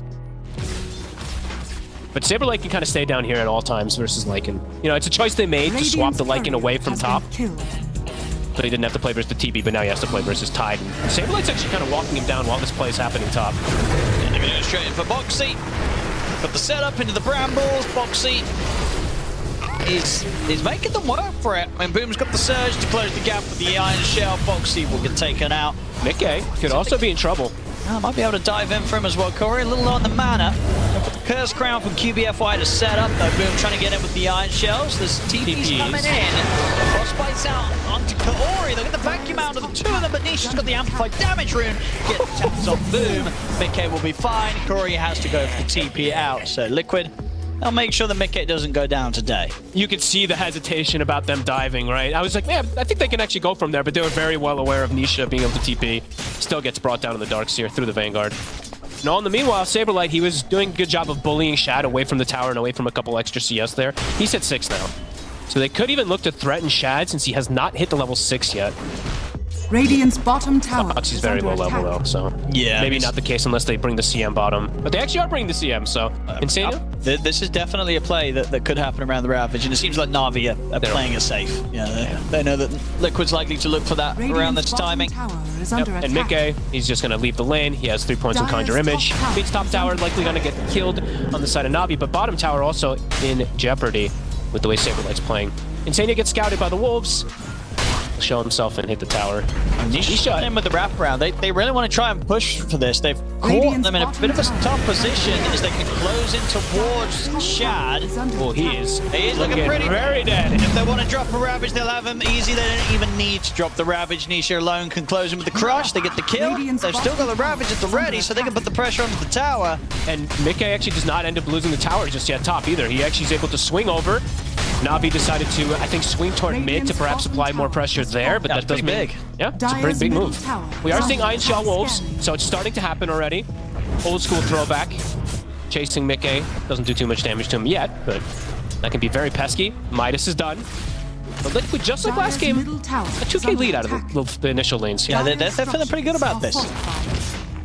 It just does feel that Mickey is getting a lot from that top lane. Was that a blood grenade? On his own. Yeah, what was that? He just threw a blood grenade to grab. Was that to grab the creep aggro? I didn't even see. That was interesting. Coming with the TP's mid. A slow onto QBFY, but can't quite get the grab onto Sanctity. I say that though, he's stepping up. Okay, not able to grab him. Kaori ready. Kaori's going to get closed in upon. Sableye, of course, has the Ravage at the ready if it's needed. Boom's going to try and help turn this fight around. They'll look to Insania, the CM. Sableye still trying to bait something in if they see a chance to get Nisha back in, but Nisha's a little bit low. Yeah, they're not afraid of fighting this. There's the Ravage into the... They got baited so hard there. I mean, they're dancing around the Tide that's ready to press the R button. You have to know that was coming, right? I don't know. You're all getting corrosive A's. Yeah. The anchor smashes are adding up. Uh-oh. Saberlight now. Kaori takes half his HP from one anchor.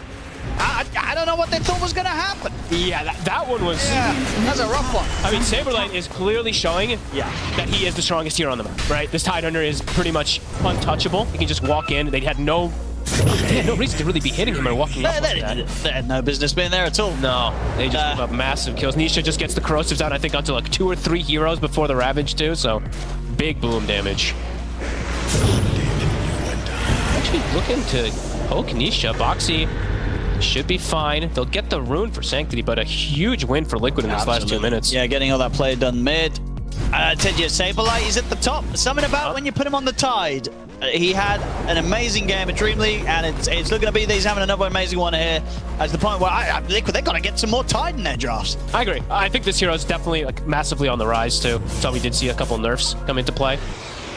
But especially in this game, right? It's a first pick Lycan. Yeah, Tidehunter has been historically probably one of the best counters versus Lycan for a very long time, actually. Has been killed. We'll see how that continues to go. Mid tower looks like they will be able to poke it down. Sanctity gets the last hit. Tower has fallen. Man, yeah, definitely gonna be needing to see Boom get that mech ASAP because the Vanguard got some HP, but he does not look tanky at all once they get the connection onto him with the corruption. Absolutely not. Yeah, that last time round. Ravage into the Crush and they just disappear. Yeah.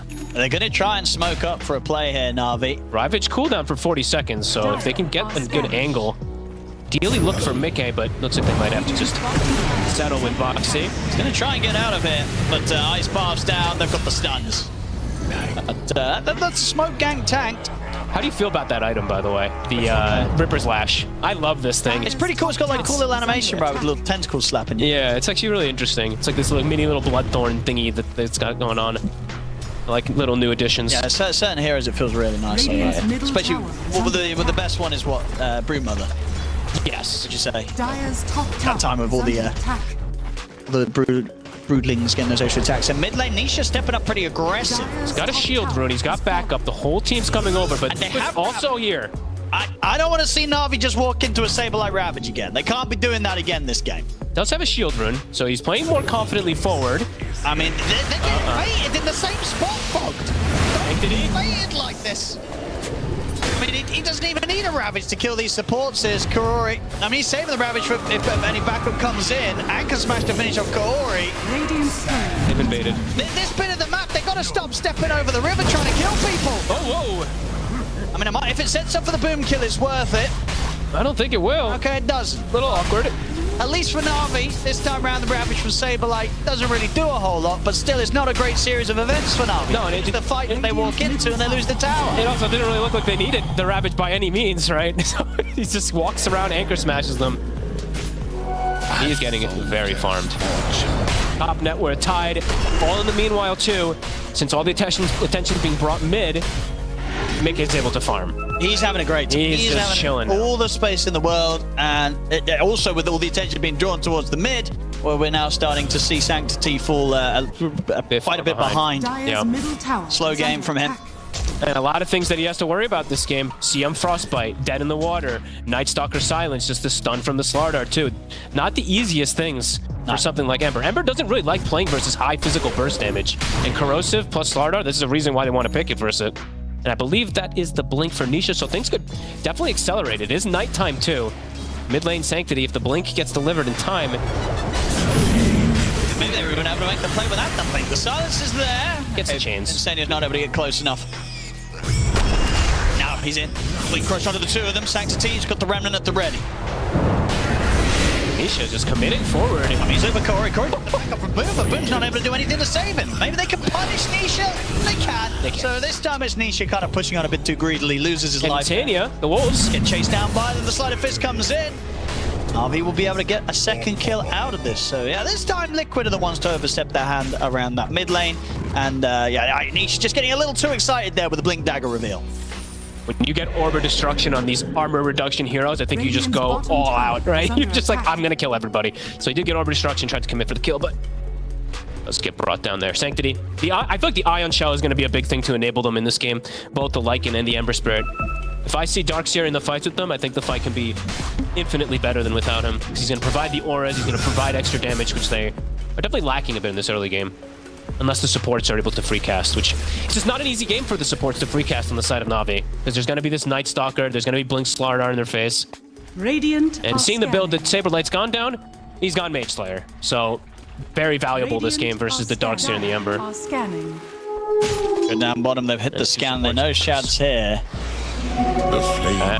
Are they going to be able to catch him? He's very vulnerable with this Midas at the moment. Senia? Got back up. He's just going to go in the crush. Senia stands his ground here with the ultimate. Does a lot of damage to QBFY, enough to get them the trade.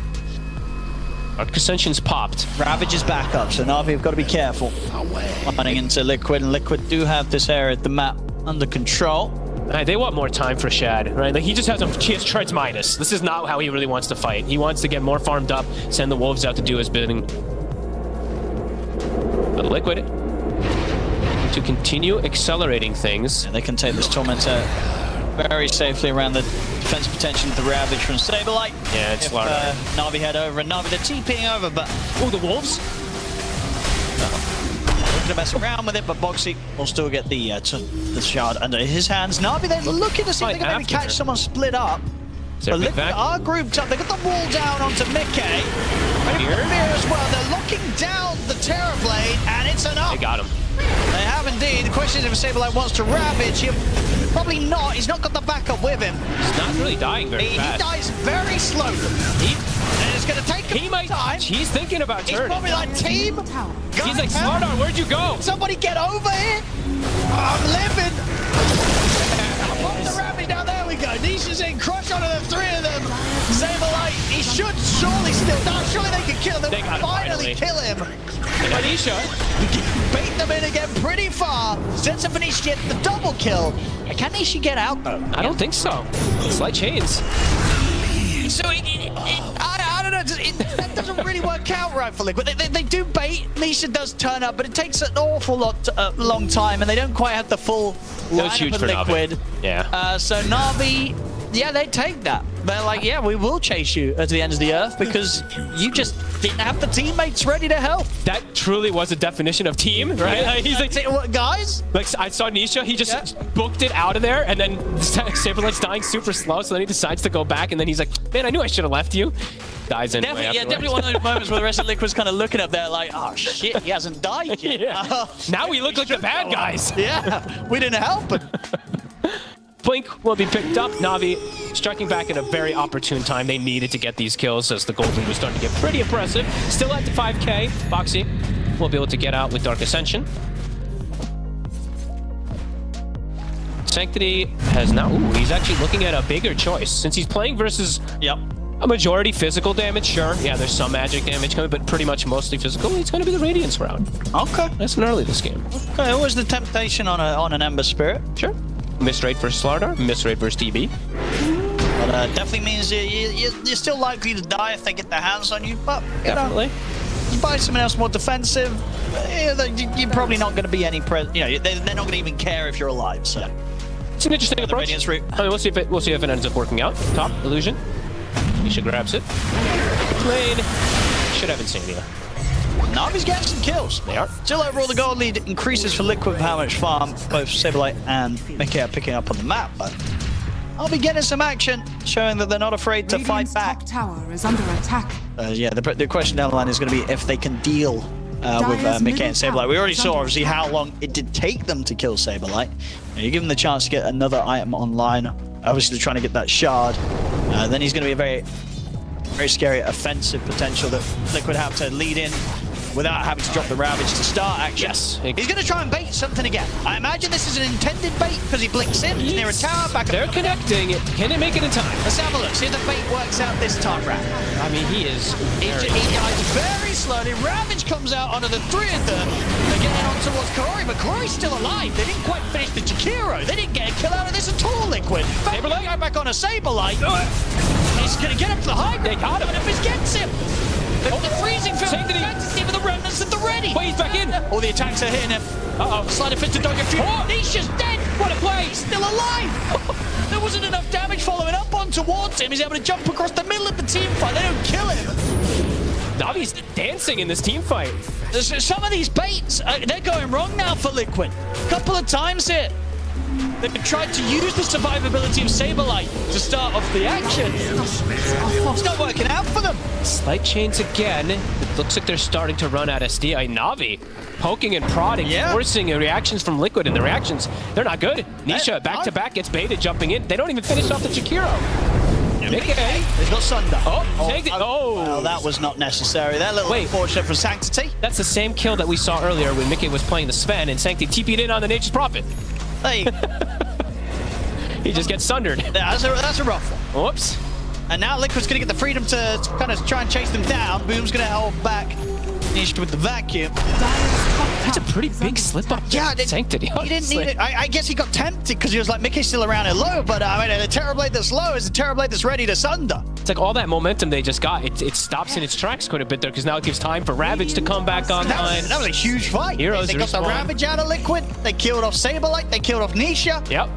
And then it gets kind of thrown away a little bit. We'll see it again here. I mean, this was all intended, you imagine, from Liquid. You know, they were coordinated. They're coming over with the TPs. They knew from last time how long Saberlight could live. They wanted to try and use this to get a fight going. They get this jump. They can't even kill the Jakiro. Who did Saberlight? Oh, he gushed late. That's what it was. I was wondering who he was waiting to gush in that situation. Back in action. Okay. Managed to catch out Mickey. Two supports. And he's not getting any help, Mickey. The walls will support him. Essence ring. They've got Not enough. Well, there we go. You know, Mid lane though, Sanctity died. that's true. Sanctity is dead again. He got dead in the water. He's got to stop this dying. Well, now it's harder for him to not die because there's a blink I anchor. guess so. So definitely problems for him. There's also a 4-step now on Boxy to close the gap. Speaking of close the gap, they're wrapping around these backline. Yeah, this is just going straight for this.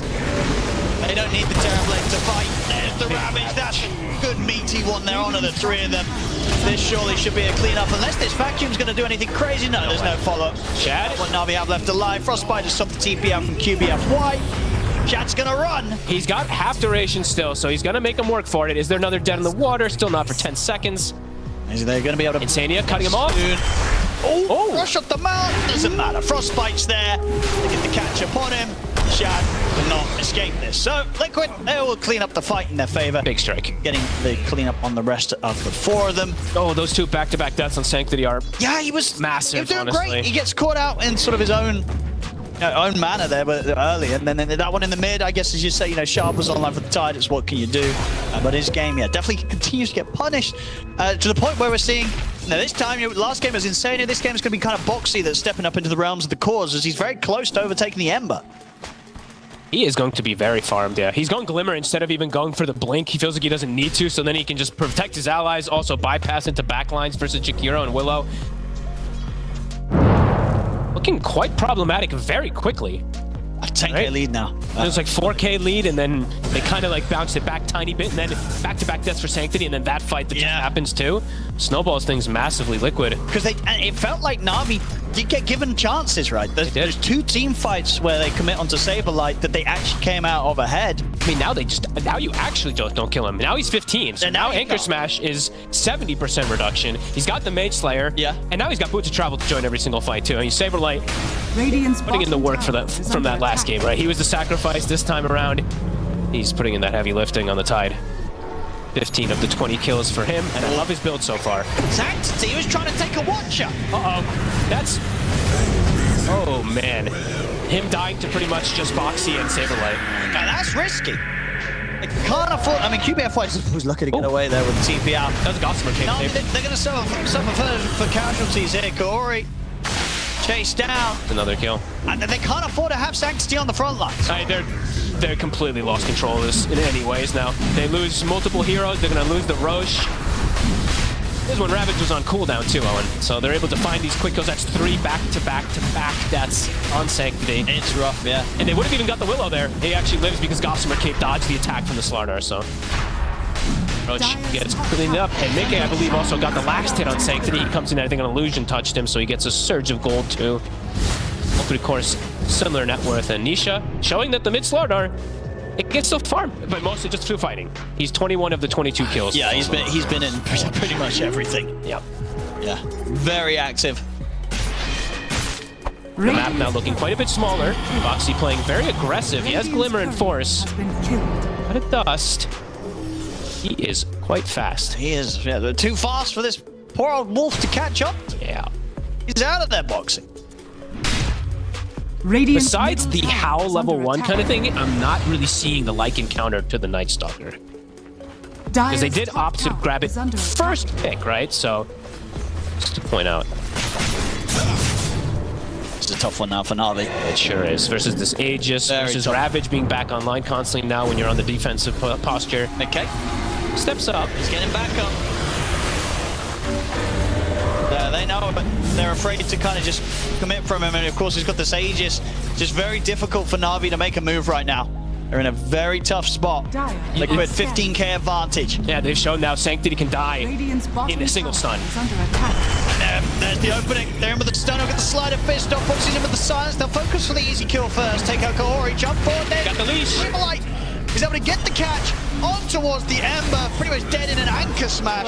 As Saberlight gets the double kill. He is bottom 4 now. Back-to-back deaths. and maybe there was potential. There was potential this game. And I think, the panels, they said as well, there's potential with the draft for Na'Vi. And game 1, the play was not bad for Na'Vi, but this game 2, some rough decisions were definitely made. Absolutely. Maybe, I mean, could talk about items as well too. Maybe like this Radiance, perhaps not. Sure. You can see on paper how it could have its efficiency versus Slardar and TB, but now it's 3 deaths or 4 deaths that he's had back to back to back. Where he's just got Tread's Corrosion. He's 1300 HP. He's very fragile. So besides just some decision making, maybe some items that could have been it. Should be another one here. Boom. Another anchor. Dead in the water. Dead in the game. His Tide pick was so good. I'm telling you, Liquid, Saberlight Tide. They need to get Saberlight Tide more. He has crushed consistently now on the Tide Hunter picks that they've been able to grab him. Yep, I do have to highlight, I like his build a lot. Besides, I mean, the Boots of Travel or whatever, but the other items that he's gone for are very kind of standard, but amazing, right? The Mage Slayer is fantastic this game. Blink's great. Vlad's is getting needed item on Tide Hunter, so... This game has gotten very, very one-sided. Yeah, this is hard to see the way the Na'Vi can crawl their way back, even if they land Wombo combos, right? Because we did mention that earlier for their draft, right? The Vacuums, the Jakiros. At this point... Yeah, Jakiro needs an axe. That's what... Yeah. This is the kind of game where if you're the Jakiro, you're not buying anything else. You're just buying yourself an Aghanims. Just for the opportunity. Way too poor. the vacuum into it. I mean, it's the only way out of this game for Na'Vi if they can keep it going. Truly feels like it. The other sort of ways out of this are looking pretty rough. Yeah, I just don't know what, like, in particular, right? Like, the Ember's game is completely gone, right, for Sanctity, and then Shad's game, I just don't know how, the Lycan ever approaches any team fight. Yeah, who does he hit? I don't know, because he gets Anchor Smashed, either gets stunned. They're just not really ideal targets. There's tons of disables. If you go near Terrorblade, he's just going to make an image of you and get 30% bonus damage from your aura. Feral Impulse, that is. Liquid could Radiant's just top tower is take under what they want in. Then till on top with Saberlight. Tower Gold as well, very close to having a full Hex online.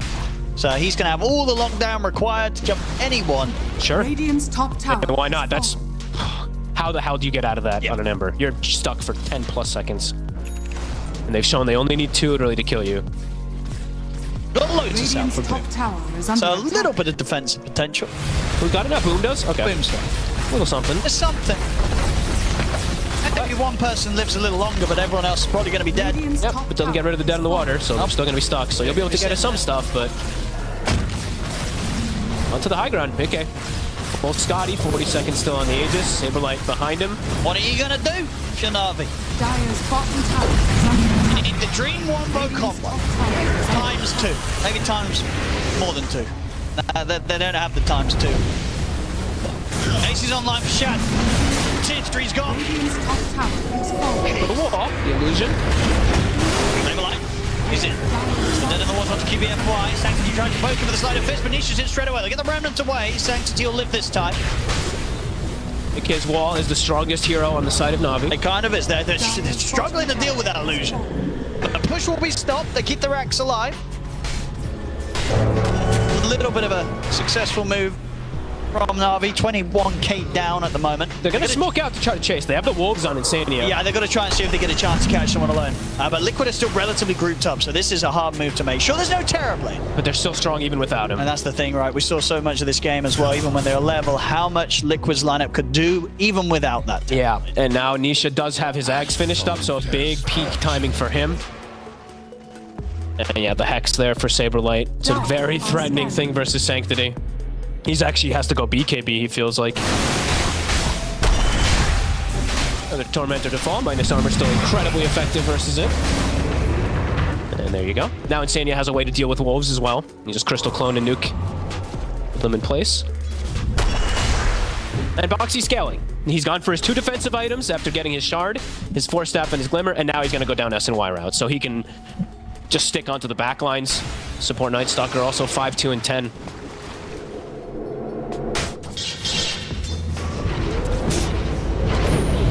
They're coming for them. Smoke's out. And they both get out. QBFY, he's pinged. So why? Only just. Time, yeah, they were on point with where they knew that they'd be TPing out from. They get out of there. Kaori, they're gonna see them burning. The Croakers are burning. Are they gonna find They them? might find Boom. I mean, Boom. Okay, they'll get them find Kaori, I should say, yeah. Boom's going to be lucky to run. Shot it. Boxy nearly does get a catch on him, but Boom, I believe, just got the Blink Dagger delivered, so was able to They get him out. saw QBFY with this ward here. Boxy, he's right on top of him. But Counter. Shut. Says, I want you. You know, it's easy if he gets the read, but not quite on the point. But Push going to come in again. Where's the wall? They need it. They need to get the illusion. Mick is just gonna walk The away. vacuum. So the Blink vacuum. So he's got the setup now, Boom. Okay. Just sieging. Full butterfly now. Radiant's middle tower is falling. They're going to try. They've got to try something soon. The fear's out. Yeah, he's in on the front line. He is incredibly dead. Well, yeah, that's not going to work out great for him. I think he blinked in after the Shadow Realm was wearing off. Boom, trying to get him back into that wall, but won't be able to. They're actually just going to say, screw this wall, we're going top. Yep, just go to a different lane. Radiant's Wave top gets tower instantly is cleared. falling. Rax gets brought down. Radiant's top tower And that's kind of most of Navi's team fight. It's really just a wall. Everything else is just poking and prodding. Liquid will back up. 26,000 lead. It's a rough one. It's a rough one. How close is the Agnums on Jakiro? It's Well, you got 12. It's not. That's a point booster. Yeah, he needs the big Philly. He didn't get it. He got the Keen-Eyed. It's called Greedy, sorry. We can't call it I'm gonna call it Philosopher's Stone forever. It was Philly Stone. Big boy Philly. Radiant are And we got Greedy Gale Guard and Greedy other items. A lot of people take the Brawny one, right? That's Yeah, Brawny's like one. pretty nice for the numbers. Brawny and Tough feel very, very nice.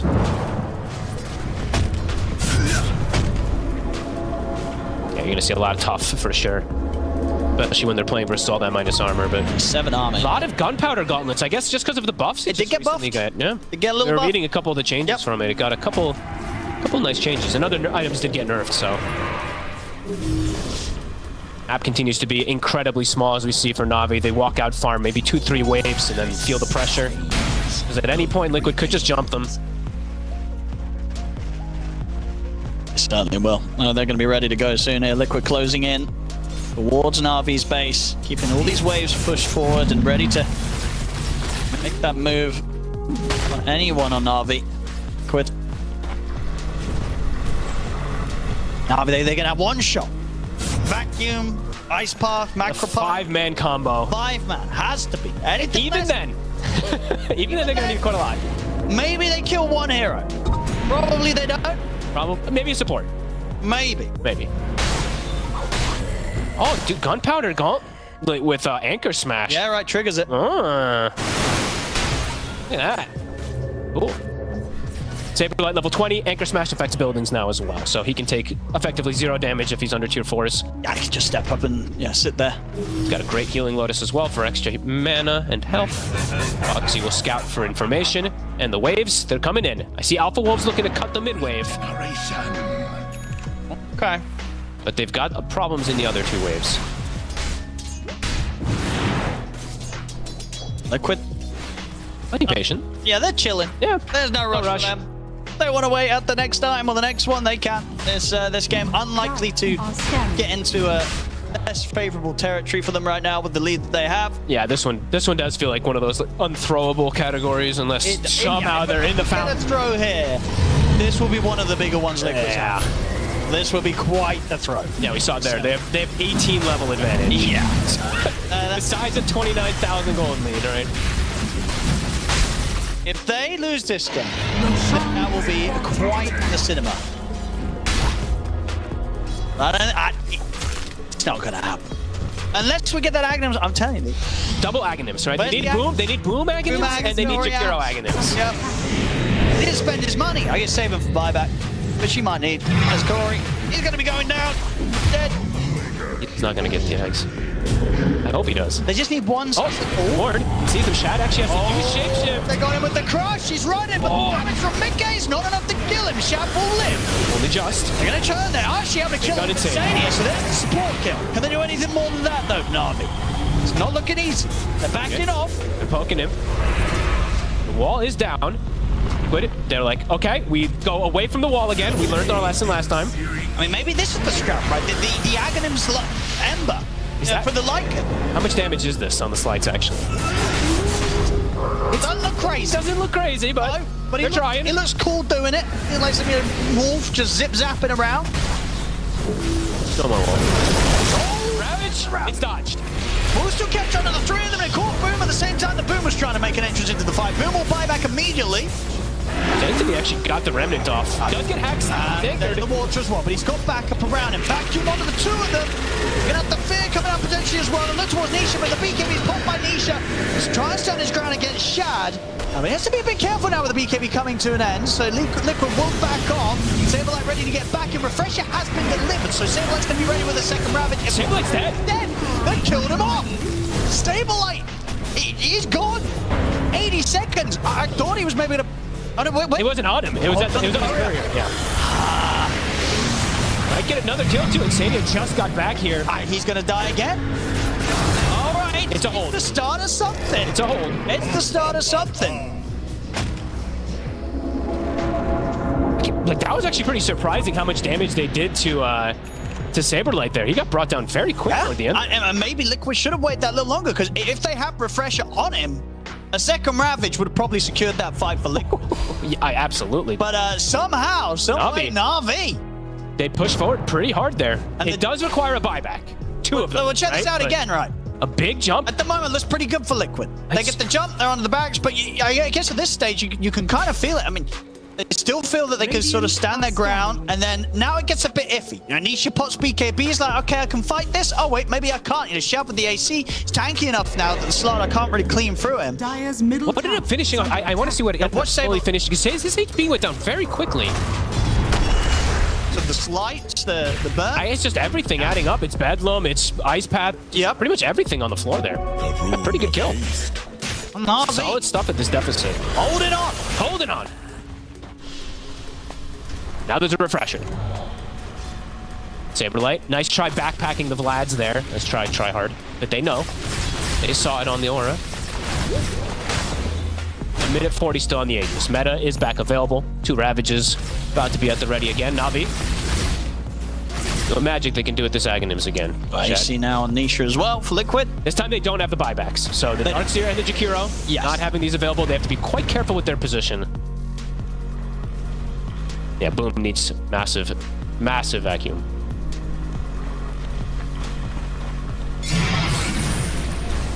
Oh, very close to the Shiva's Guard with 300 gold, yeah. Yeah, it's almost BKB also on chat. It could be it could be a sell Midas soon angle. Honestly, if you do see the last racks dropping, you might have to do so. It sucks to do it, but he's getting sieged very fast. Mickey. And it's back to the business here for Liquid. Saberlight's in. Look out, Saxony with the first Ravage. He's running second box it straight away. That's the end, but dead. And up turn towards Boom. Boom is in trouble. Look at the vacuum off, but Boom will fall. Is there damage? They're looking towards Mickey. Mishab gonna pop the ultimate. Sunder comes out. Sunder's off. But now Aegis is still there for 40 seconds, so they can't really go for the Terrorblade right now.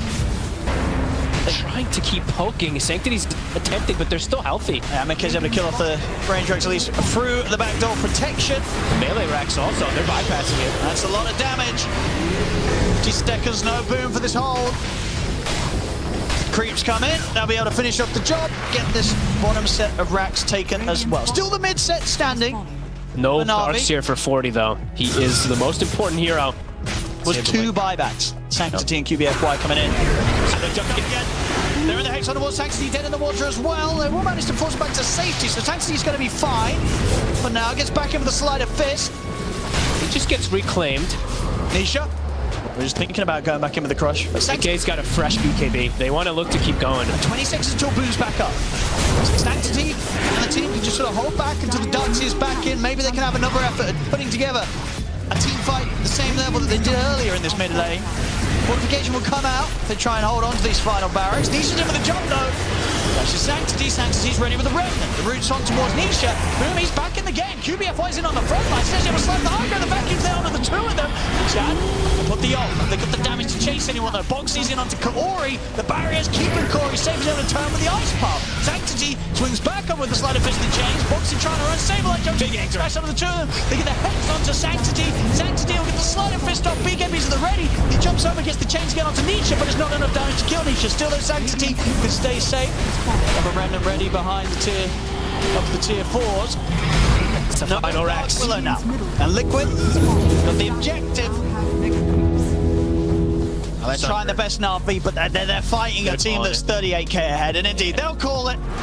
They tried their best there to hold it on, but yeah, Liquid quite far ahead, quite early on in this game. I have to commend them. You know, Na'Vi in particular, I have to commend them fighting at this deficit, right? After such an unfortunate sequence of events that happened in this game, pretty much, because it was like they had that one situation top where they get a bit of a mech, like slip up there from Liquid, but overall, Liquid, let's just say Saberlight in particular, right? Kind of showing and displaying his power on the Tidehunter in this game. Absolutely, yeah. Yeah, they played it very safe and very solid this time round. And yeah, Na'Vi, I think after game 1, maybe we expected a bit more, but some of the decisions in that early to mid game definitely did not work out for Na'Vi and hurt them in the long run. Liquid, they do manage to close up this series cleanly. 2-0 for Liquid here against Na'Vi. Thanks a lot, Owen. Yep, it is clean 2-0, just the way you like it. Saberlight's back. Wasn't even bad. What are you talking about? Had a great game. He had an amazing game, actually. Like, he put his team on his back this time. And yeah, and that was a great performance by Saberlight overall. I think he did carry his team. He made up for the last game where he definitely got carried. He's like, but that's what a good team is all about, right? It's like, I got a bad game, I'll get you next game, bro. And he definitely did this game, so love to see it. Yeah, they changed the draft up a little bit, which allowed for him to not, be in that devastating position he was in the first game. They got the 4th pick Tidehunter, so a little bit better of a game, and he got to lane against the Lycan, so it led to a lot of nice ravages like this, where maybe sometimes we weren't entirely sure